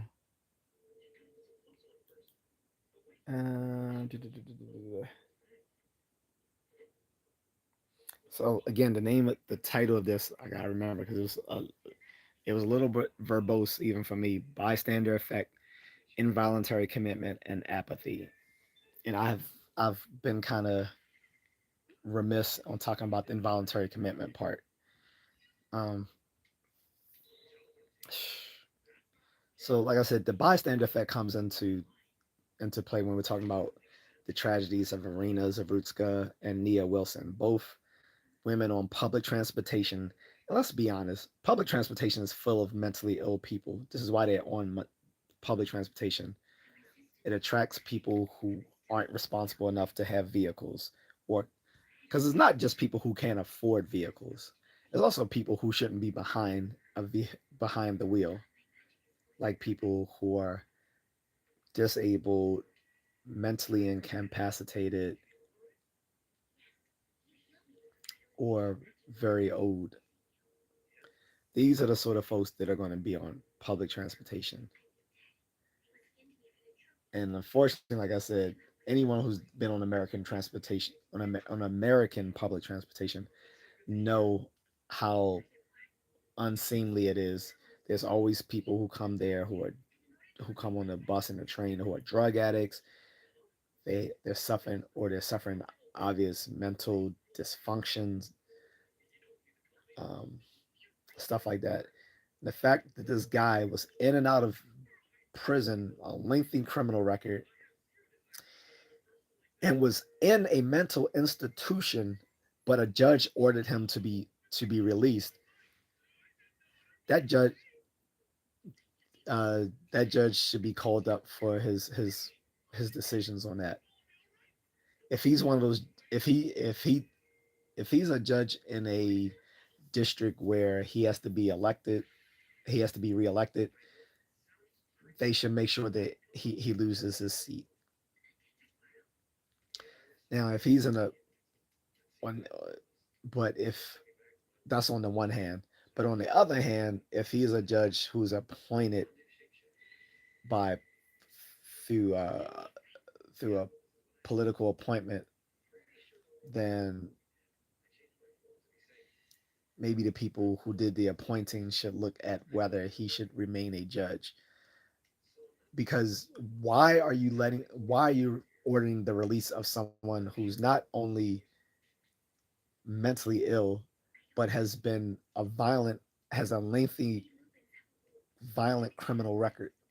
He deserves to be in a mental institution for the rest of his life for the safety of the general public and for his own safety. Because most mentally ill people are not perpetrators of crime. In fact, statistically, people who are mentally ill are usually the victims of crime. And so, like I said, for his safety and for the safety of the general public, he should not have been released out of a mental institution. This gets into the part of involuntary commitment. We need to bring back forced forced psychological intervention, aka involuntary commitment. Forced psychological intervention needs to be brought back. This this was reduced in the heyday of the late 60s and early 70s because of things like um, the the book, what was the book name called again.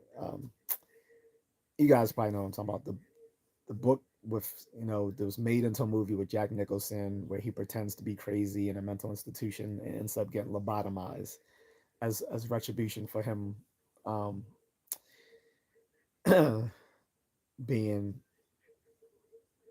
being in opposition to the head nurse. And it yes, it detailed the cruelties in psychiatric hospitals. But the solution to the mistreatment that patients get in psychiatric hospitals wasn't to close the psychiatric hospitals, it was to foster more humane treatment of those people.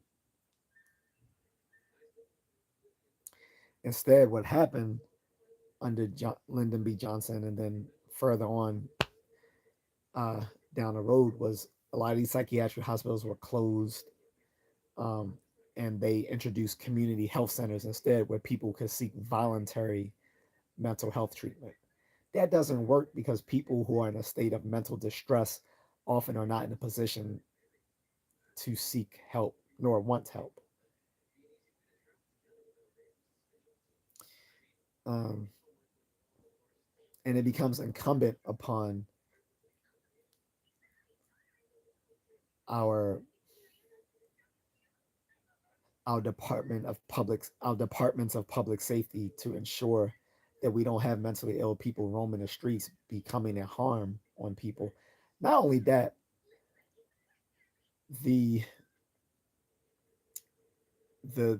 the homeless population increased multiply once that happened. Sorry, Eric, that was my Streamlabs AI moderator. I didn't do that, brother. I'm sorry about that. uh, it I had it where it doesn't where it times people out for caps, because you know how a lot of people come in here and they would try to spam the chat room with a whole bunch of all caps. So that's why I put that on there. And one thing I did change from the AI moderation was I stopped it from it was telling people that they can't put lengthy responses. I'm like, no, that's not good because sometimes you need a lengthy response. So at least I did edit that. But again, I apologize for that.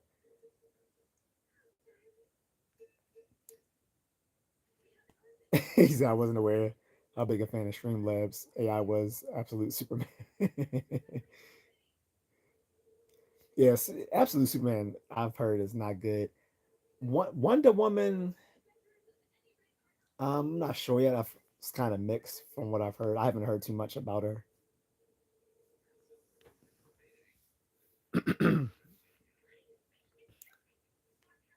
So, in any case, let me get some water real quick.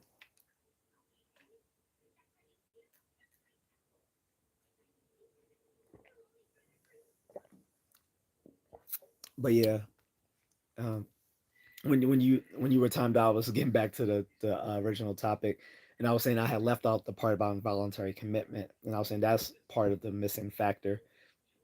A lot of these people who suffer tragedies suffered at the hand of people who are mentally ill, and I was saying the reason what can be done to reduce um, mentally ill people harming others is that we reinstitute forced psychological intervention, aka involuntary commitment, back into back into the toolkit of people responsible for our public safety. And I was saying, because of books like One Flew Over the Cuckoo's Nest, psychiatric hospitals were vilified back in the 60s and 70s. So as a result, public policy changed where a lot of these hospitals were closed, and instead they introduced community health centers where people could seek voluntary treatment. And it doesn't work because people who are psychotic or or having a meltdown aren't in a position to seek help nor to want help. So they have to be forced, and it can't be just. And when you see that these people have a pattern of crime and violence, it shouldn't just be that they're given a 72-hour observation and then released to the streets. Because first of all, it's hard as hell to even get them to get committed for 72-hour observation, and then and that's usually through a court order. That usually has to be through a court order to get someone to be sent to an institution for 72-hour observation, and then even if they are, they're usually released on their own reconnaissance after that fact. Like there's it's very it's very hard after that 72-hour observation for clinicians to have them kept in those institutions, even if they are a danger to others and to themselves. And that's why we need forced psychological intervention again. If forced psychological intervention was in play, that judge would not have been so easily able to order the release of that nut that went and stabbed up Irina Zarutska. Same thing with the black teenager in Oakland that happened like 2 days after. It's Nia Wilson. She wouldn't have lost her life at the hands of some mentally ill person with a knife. And it kind of goes to show what people were saying about guns. It's not guns to kill people, it's people to kill people. Because just like someone can easily off you with a gun, they can do so with a knife. And that's exactly what we saw. Then we had the guy who who took the lives of those three Ethiopian sisters and then took his own life after the fact. Now, this was, I believe, with a gun, but it still stands that he was mentally ill. We have a mental health crisis in this country. America probably has the most mental health resources of any country in the world, but they're poorly utilized, and they don't give clinicians the power to hold people in these institutions until they're better. And let's face it, some people who are criminal psychopaths are never going to get better, which means they should never see the light of day again. That doesn't mean they shouldn't. They should still be treated humanely, because they're still humans. They should still be treated humanely. They should still, you know, be able to um, get the respect that being an adult confers. Um, but they shouldn't see the light of day. If you are if you are a if you are a frequent repeat danger to the public, there's no reason you should be freely walking the streets able to victimize others. This happens in the case of the guy that Daniel Penny put down. Everyone tried to act like this man was so innocent because they kept using the same little nice picture of him, uh, you know, being a Michael Jackson impersonator. But that's not how he looked on that day on the train. And a lot of people testified on Daniel Penny's behalf that they were terrified of that man when he threatened them and said that he was gonna kill them unless they give him some money, and he doesn't care if they call the police because he's been in and out of jail and halfway home so many times. He didn't care. That's why I said Daniel Penny's a hero, but everyone made it a race issue. Everyone made it a race issue. Oh, this muscular white man beat up on this little black guy, ignoring the fact that Daniel Penny was helped by several black men hold the guy down. He wasn't the only one involved, but he's the one charged with the man's murder because he put him in a rear naked choke, which he held too long. And yeah, if you hold a rear naked choke too long, you risk the person not only losing consciousness, but um, from them, suffocating. But this, So that's why he was charged, and the people who assisted him weren't.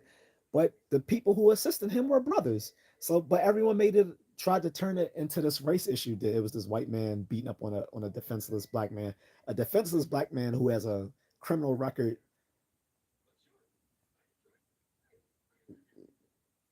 long. Not gonna say that. longer than longer than Amtrak. He had a criminal record longer than Amtrak. He had recently absconded, and when he at the time when he was being uh, having that meltdown on that train, he had just absconded from a halfway home. What's up, Agatha? It's Agatha all along. But yeah, he had just absconded from a halfway house. So if we had involuntary commitment, we would Daniel Penny wouldn't have needed to put the guy in a rear naked choke. Irina Zaruska would be still living her life, going to work. Nia Wilson would still be like living her life. The three Ethiopian sisters would still be living their life. Charlie Kirk would still be doing his thing with Turning Point USA, helping people becoming, Christian conservatives.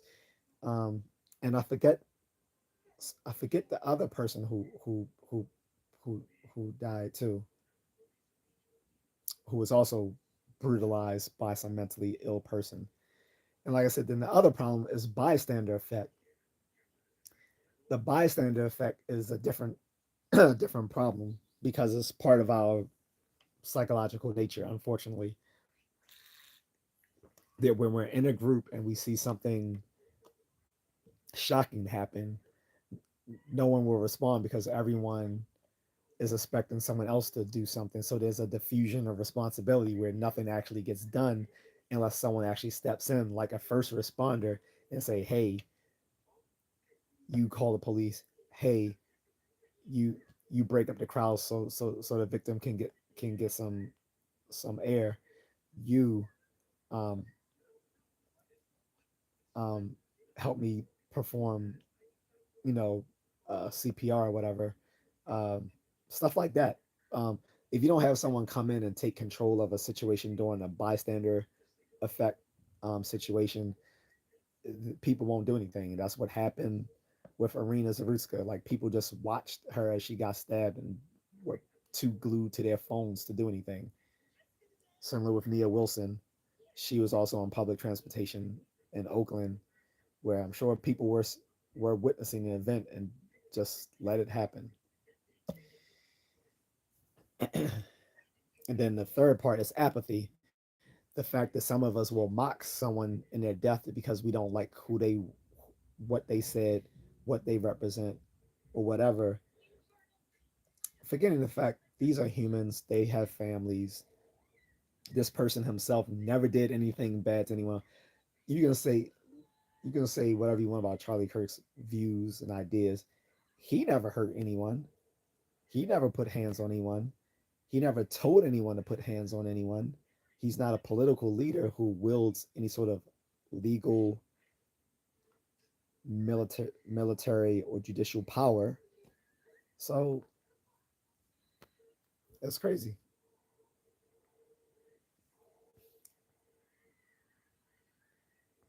Uh, but actually, my cat learned how to turn the AC on and off, and she is pissing me off. No, I'll tell you what's crazy. Um, I was telling my wife this. It was like 3 days. It was like 3 days ago. I wake up early. Um, I don't know if this is right before my wife called me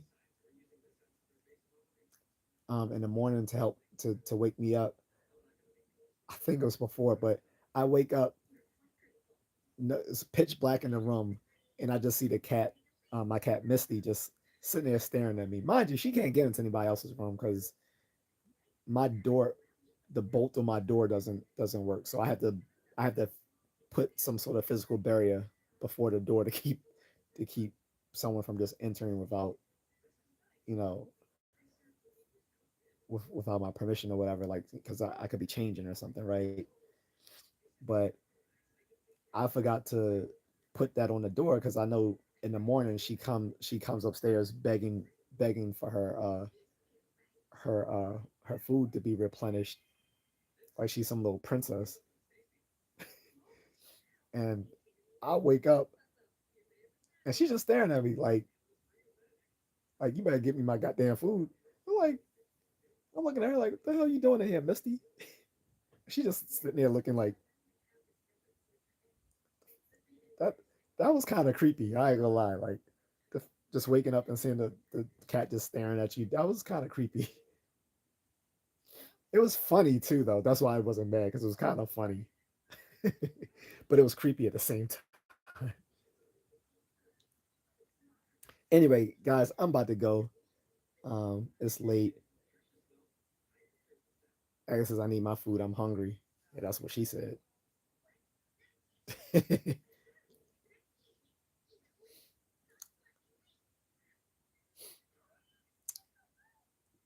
Have time. Need a Snickers. Aggie says, yeah, lol. She's like, you have a job, better get to. I know, right?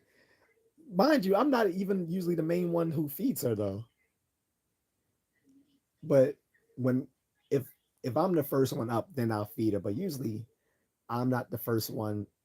I'm not the first one to the kitchen unless I want some like coffee early. But yeah, the fact she just sitting there staring at me like, when you gonna get up? What the like? But yeah, guys, I'm gonna go. But like I said, those were the three things that bother me about all these tragic incidents that happened over the past 3 weeks. Was one, seeing the bystander effect in real time. Like this was a case of this jumping from my psychology textbooks to the real world, seeing how people will just actively disengage from helping someone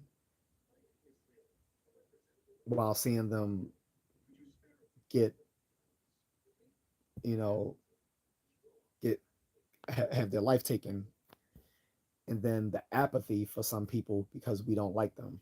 There was people talking. There was even apathy towards Arena just because she was a white woman. I'm like, I was like, why? Like, because like people tried to make because people made this into a race thing, saying, "Oh, he was just a black man who needed mental health. How dare people vilify him?" Like, yeah, I think we can vilify a man who has a lengthy criminal record and killed an innocent woman because she was white, because he literally yelled at as he slashed at her. And his mental health is a part of the explanation, but it's not a it's a explanation, not an exculpation. Meaning it can be a part of why, he did what he did, but it's not, but it can't be a part of the excuse for what he did. He should have never seen the light of day, and that judge deserves part of the blame for ordering him released from that mental institution. Likewise, the person that Daniel Penny had to put down 2 years ago, he shouldn't he shouldn't have been on the streets either. He shouldn't have been in a halfway home where he could just abscond from the halfway home, which he's done a number of times. The person who took Nia Wilson's life, he shouldn't have been able to walk the streets. The guy with the high speed rifle who has a boyfriend who can't decide whether he's a boy or a girl shouldn't have sought, should be should have been in a mental institution. It had nothing to do with him being MAGA. That was his family. He was he was obviously not someone who shared his family's beliefs. Um, the guy who took the lives of those Ethiopian sisters, those three women, walked the streets. Um, and lastly, the other guy who I can't remember, his uh, the perpetrator of this victim, uh, he shouldn't have been able to walk the streets. Like I said, until it, we and notice, like I said, these weren't all guns; these were knives. which means it's not a gun problem, it is a mental health problem because people who are crazy and violent will use any means they can to take people's lives, whether it's a gun, a knife, their bare hands, poison that happens to, or whatever.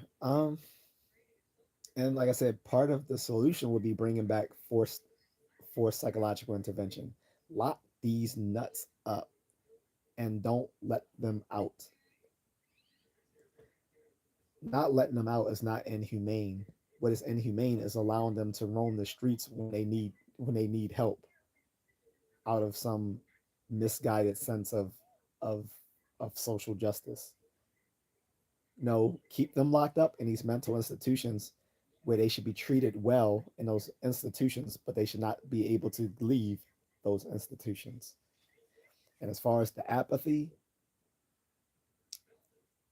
towards Charlie Kirk and other people because of their political views, just mind you that when it happens on the other side of the political spectrum, don't be mad when you see the same thing happening. When you see people showing a lack of apathy for your sacred cows that got gored.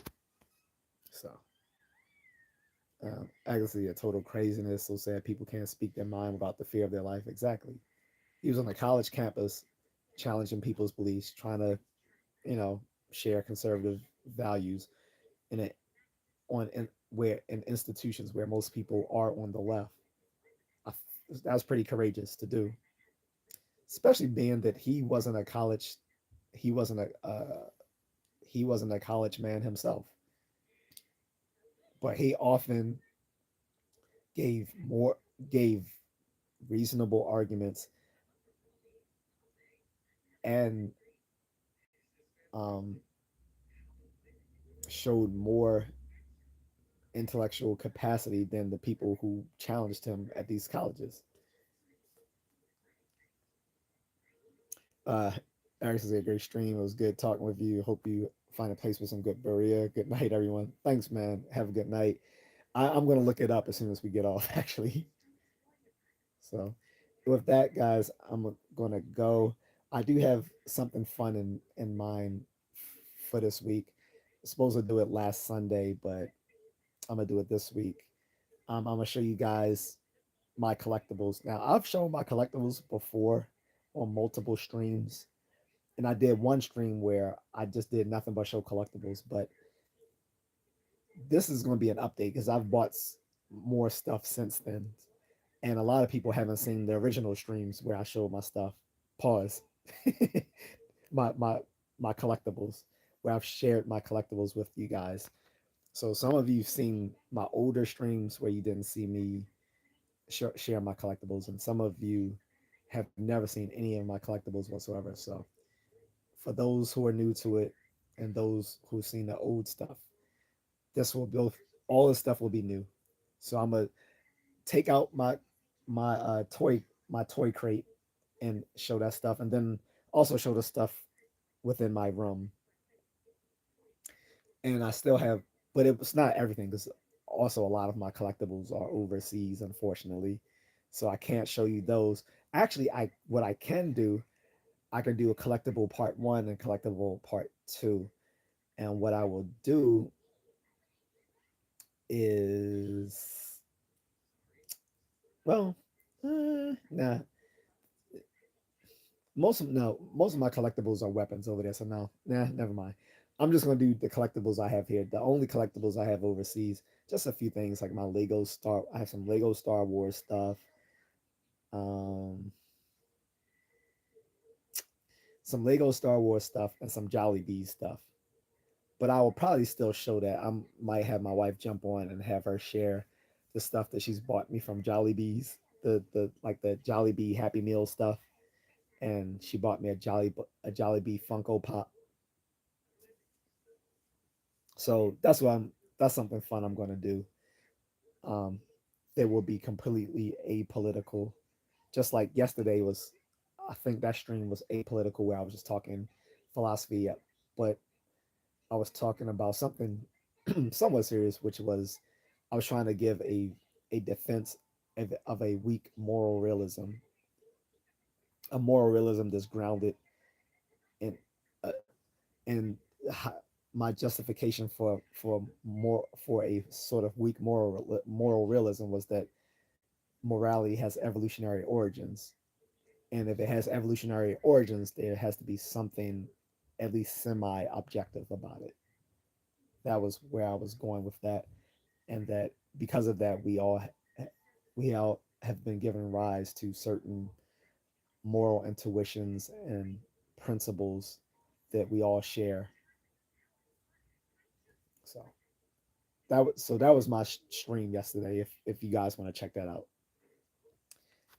Agnes says, "Do you have any Peanut comic books?" Unfortunately, no. I had several as a kid. All I had a bunch of stuff when we lived in Chicago, and we left because my mom and stepfather weren't getting along at the time. We left Chicago in a rush, and I left almost. They left all of my collectibles, all of my books there. I had like a huge bookshelf of books, comics, encyclopedias, um, stuff like that. All that stuff was left behind. I had a huge toy box of things that would be vintage toys today from the 80s and maybe some stuff from the 70s. All that stuff got left behind. The only toys I still had were the things that I had left in my grandmother's house. And even a lot of those were gone because she threw away a lot of my stuff. So I only had very few toys left from there at her house. One of them I threw away just early this year. It was a Bell Labs a Bell Labs toy truck. So it just because I basically threw it away because it took up too much space. It wasn't something I really was nostalgic for, and I couldn't sell it because the closest place that I could sell it to is not currently taking toys. So I could have sold it on eBay, but just I didn't feel like it. I don't want to deal with eBay. I like buying stuff off eBay, but I don't like selling stuff on eBay because I almost sold my classic wrestling toys on eBay, and I'm mad. I gave those to my nephew, and then he never played with them. So his mother, my sister, threw them away. I was like, damn it, why didn't you get those back? Because one of them was the classic Hulk Hogan.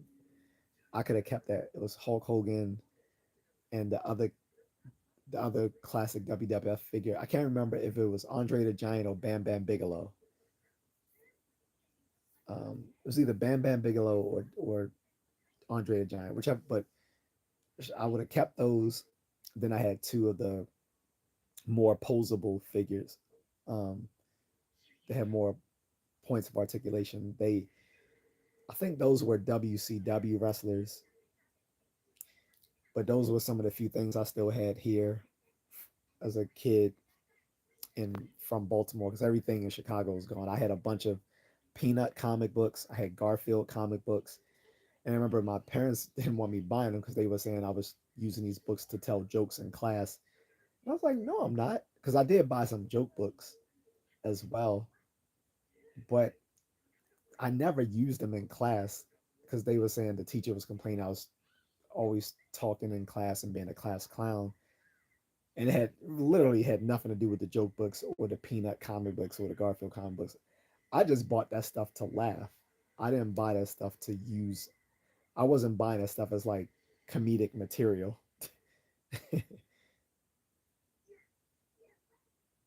Because most of the joke books were these were stuff that was too cheesy to like.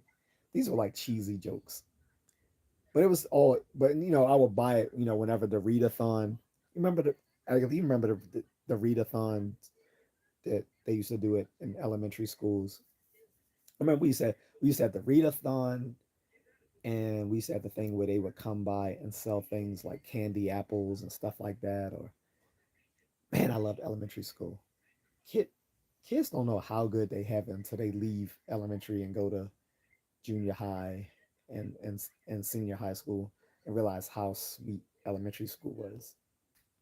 I love the readathon. The readathon was like one of my favorite things of school. And unlike other people, I loved the beginning of the school year. Probably because that was also when my birthday was and Halloween. Like between, and I got new, and I would get new clothes. And I love, maybe I'm nerdy, but I used to love going shopping for my new school supplies, like getting like like the pencil case, um, the different pencils with like maybe like Star Wars or Super Friends or something. Get the all the different sorts of erasers, which are like cartoon, like the erasers were usually like cartoon characters. Um, get my notebooks and my trapper keepers. Get a new book bag. Get a new lunchbox. That stuff was awesome. Like if I could do a little Freaky Friday thing where I switcheroo. Unfortunately, I don't have a kid. I could do Freaky Friday with. But if I could do a Freaky Friday thing and go back to being a little kid, I would love it. I would love it. And again, shout out to the to to my to the my new sub earlier who sent me those super gifs. I appreciate that a lot, my friend. Let me find who he is real quick so I can excuse me, so I can shout him out again for sending me those super gifs because I really do appreciate it, and I hope he does come back to the streams. Give me a second while I find his name.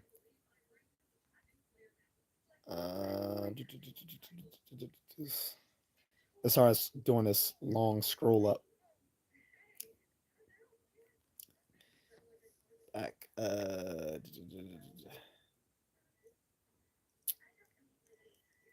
Where is his name?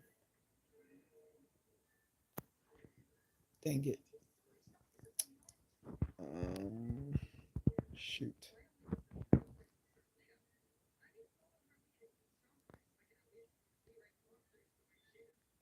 Someone said I look like Falcon from Marvel. People's claim People claim I look like literally every single black person they ever seen on TV. I don't look like I, I don't think I look like Anthony Mackie. People say I look like Anthony Mackie. People say I look like Giancarlo Esposito, the guy who plays Gus Fring, and the guy on The Mandalorian, and the guy on Captain America, Brave New World, and the guy who was in all those Spike Lee movies. I know him. I'm old school, so I remember Giancarlo Esposito when he was in all the Spike Lee movies. She's Gotta Have It, School Days, Do the Right Thing, Mo Better Blues, Jungle Fever, Malcolm X.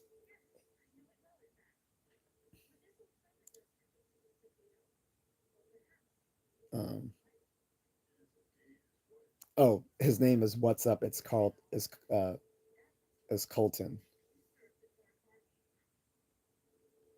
So again, shout out to What's Up is Colton Cole 1234 for sending me those super gifs. Appreciate it, my friend.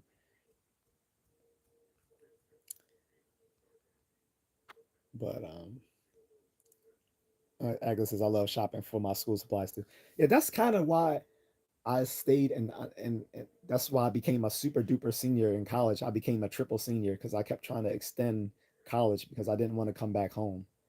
Like I had nothing popping for me back home, and didn't want to be back in Baltimore. So I kept going back to school just so I could stay in the DC area, and also because I love academia. The two the two places I have always been the most comfortable was in the army and in college. Every and then the third place now is the Philippines, or just being overseas in general. But between being overseas, academia, and the army, these are the only three places I really love being that felt like home to me. But being actually home, no. so my my escape route is to, of course, get back overseas and live the rest of my life overseas with my wife, and to go back to academia. I never finished grad school, so I want to go back to grad school. Also, I think I want to finish my triple major. I did a triple major, but I didn't finish the third degree. I just finished the first two degrees. Didn't finish the third degree. I just did a third major. Because you can do a major and not finish the degree. You know, you if you do like a double, you can do a dual degree or a dual major, and not everyone who does a dual major receives the dual degrees. They just do a dual major and just do one degree and don't do enough and decide not to complete all the credits to get the second degree. So that's what I did with the triple major. With the triple major, I did my first two degrees, and then the third major, I didn't do enough credits to receive the degree. So I think I might go back and complete the credits just to get that. And I want to um, finish my graduate my my graduate degree in psychology. And then I think I want to do something in mathematics on the community college level, just like junior college. But I want to do that probably overseas for twofold. Because one, I want to attend a, I want to do a, I want to attend, have the experience of attending the college overseas, and two, because math is a universal language, so I don't have to speak Tagalog to to do math. So, anywho, that's enough of that.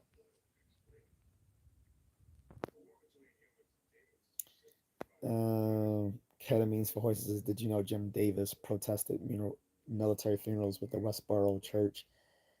No, but the I've seen him on my campus when he was here. He received a lot of boos, but again, no one shot him. No, I remember when the Westboro Church came to my campus and he got a lot of boos and hard looks, but no one shot him.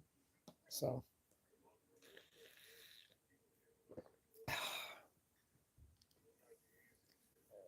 in any case, I guess it's really, she's, I love traveling overseas too. Yes, you should go for it. Yeah. Um, Ketamine says is it weird being in college at your age? I'm out of college. I've been out of college for 20 years. I mean, but I didn't finish but I left. I was still doing my third degree up until like the age of 28 because I took time out of college to go to the army. So, but I finished I finished my first degree. My Yeah, I finished my first degree at 26. And that's become kind of common with a lot of men who have to start college later in life because they have to work. But no, it's not weird being in college at my age because I've seen senior citizens on my campus. They were pursuing their college degrees. I've seen senior citizens pursuing their college degrees as well as graduate degrees. College is not a particular age. It's not like it's high school. So, but I think it is better to pursue your undergraduate degree before you start your career, though. Obviously. And I hadn't started my career at that time because, again, I had just, I was in the army at the time. And yeah, so was a full time. So I went, leaving the army, I was a full time student and and a reservist in the army. And that was perfectly normal, being in your your early to mid 20s doing that. I think it's harder to defend doing that in your 30s or 40s. But, if you are, if you have the financial freedom to do so, then why not? I want a well educated general population. A better educated uh, populace is a place where you'll find um, people who are healthier, people who are more intelligent, people who are more generous, and people who are more um, who exercise more freedom and tolerate more freedom of others. So yeah, if but I mean, you have to have the capacity for higher learning, though. that's that that's the only thing. Higher education isn't for everyone. If you don't have the mental capacity for it, then need to pursue other routes, which is not a flaw of that person. It's just a fact of the matter. In any case, I'm gonna go. Israel, I thought you meant you were in college recently. No, 20 years ago.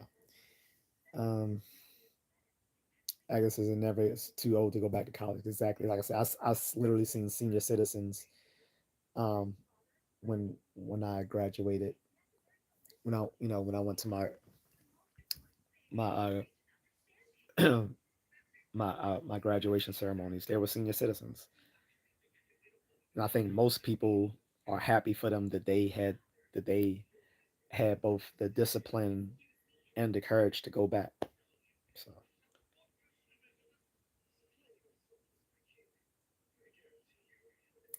he said I had a 19-year-old classmate in my sophomore high school class, and he wasn't super disabled, just a little ADHD, but he also smoked too much. Yeah, I mean, it happens. I remember it was a 19-year-old guy in my high school. That's pretty, I mean, it's not uncommon depending on when you entered school in the first place. If you entered school at a later state, then yeah, you probably gonna graduate later than everyone else. I graduated when I was 17 and started college when I was 17. And the funny thing was, my father wanted me to skip a year of school, skip senior year, and so I could go to college earlier, and I didn't because I was too worried about trying to fit in. Had looking back at it now, he wasn't wrong. I could have gotten well along with skipping senior year and just going to college a year earlier, but yeah, so be it.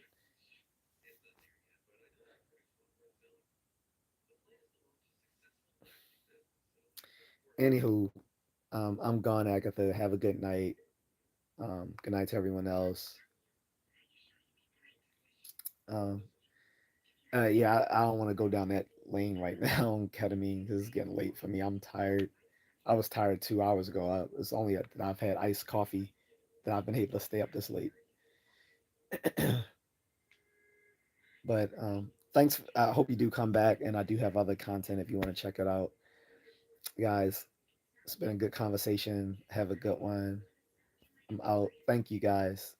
And if, if you guys have further thoughts on the conversation, let's keep it going in the comment section. All right. Till then, I, I'm planning on being live again tomorrow. Okay. Take care.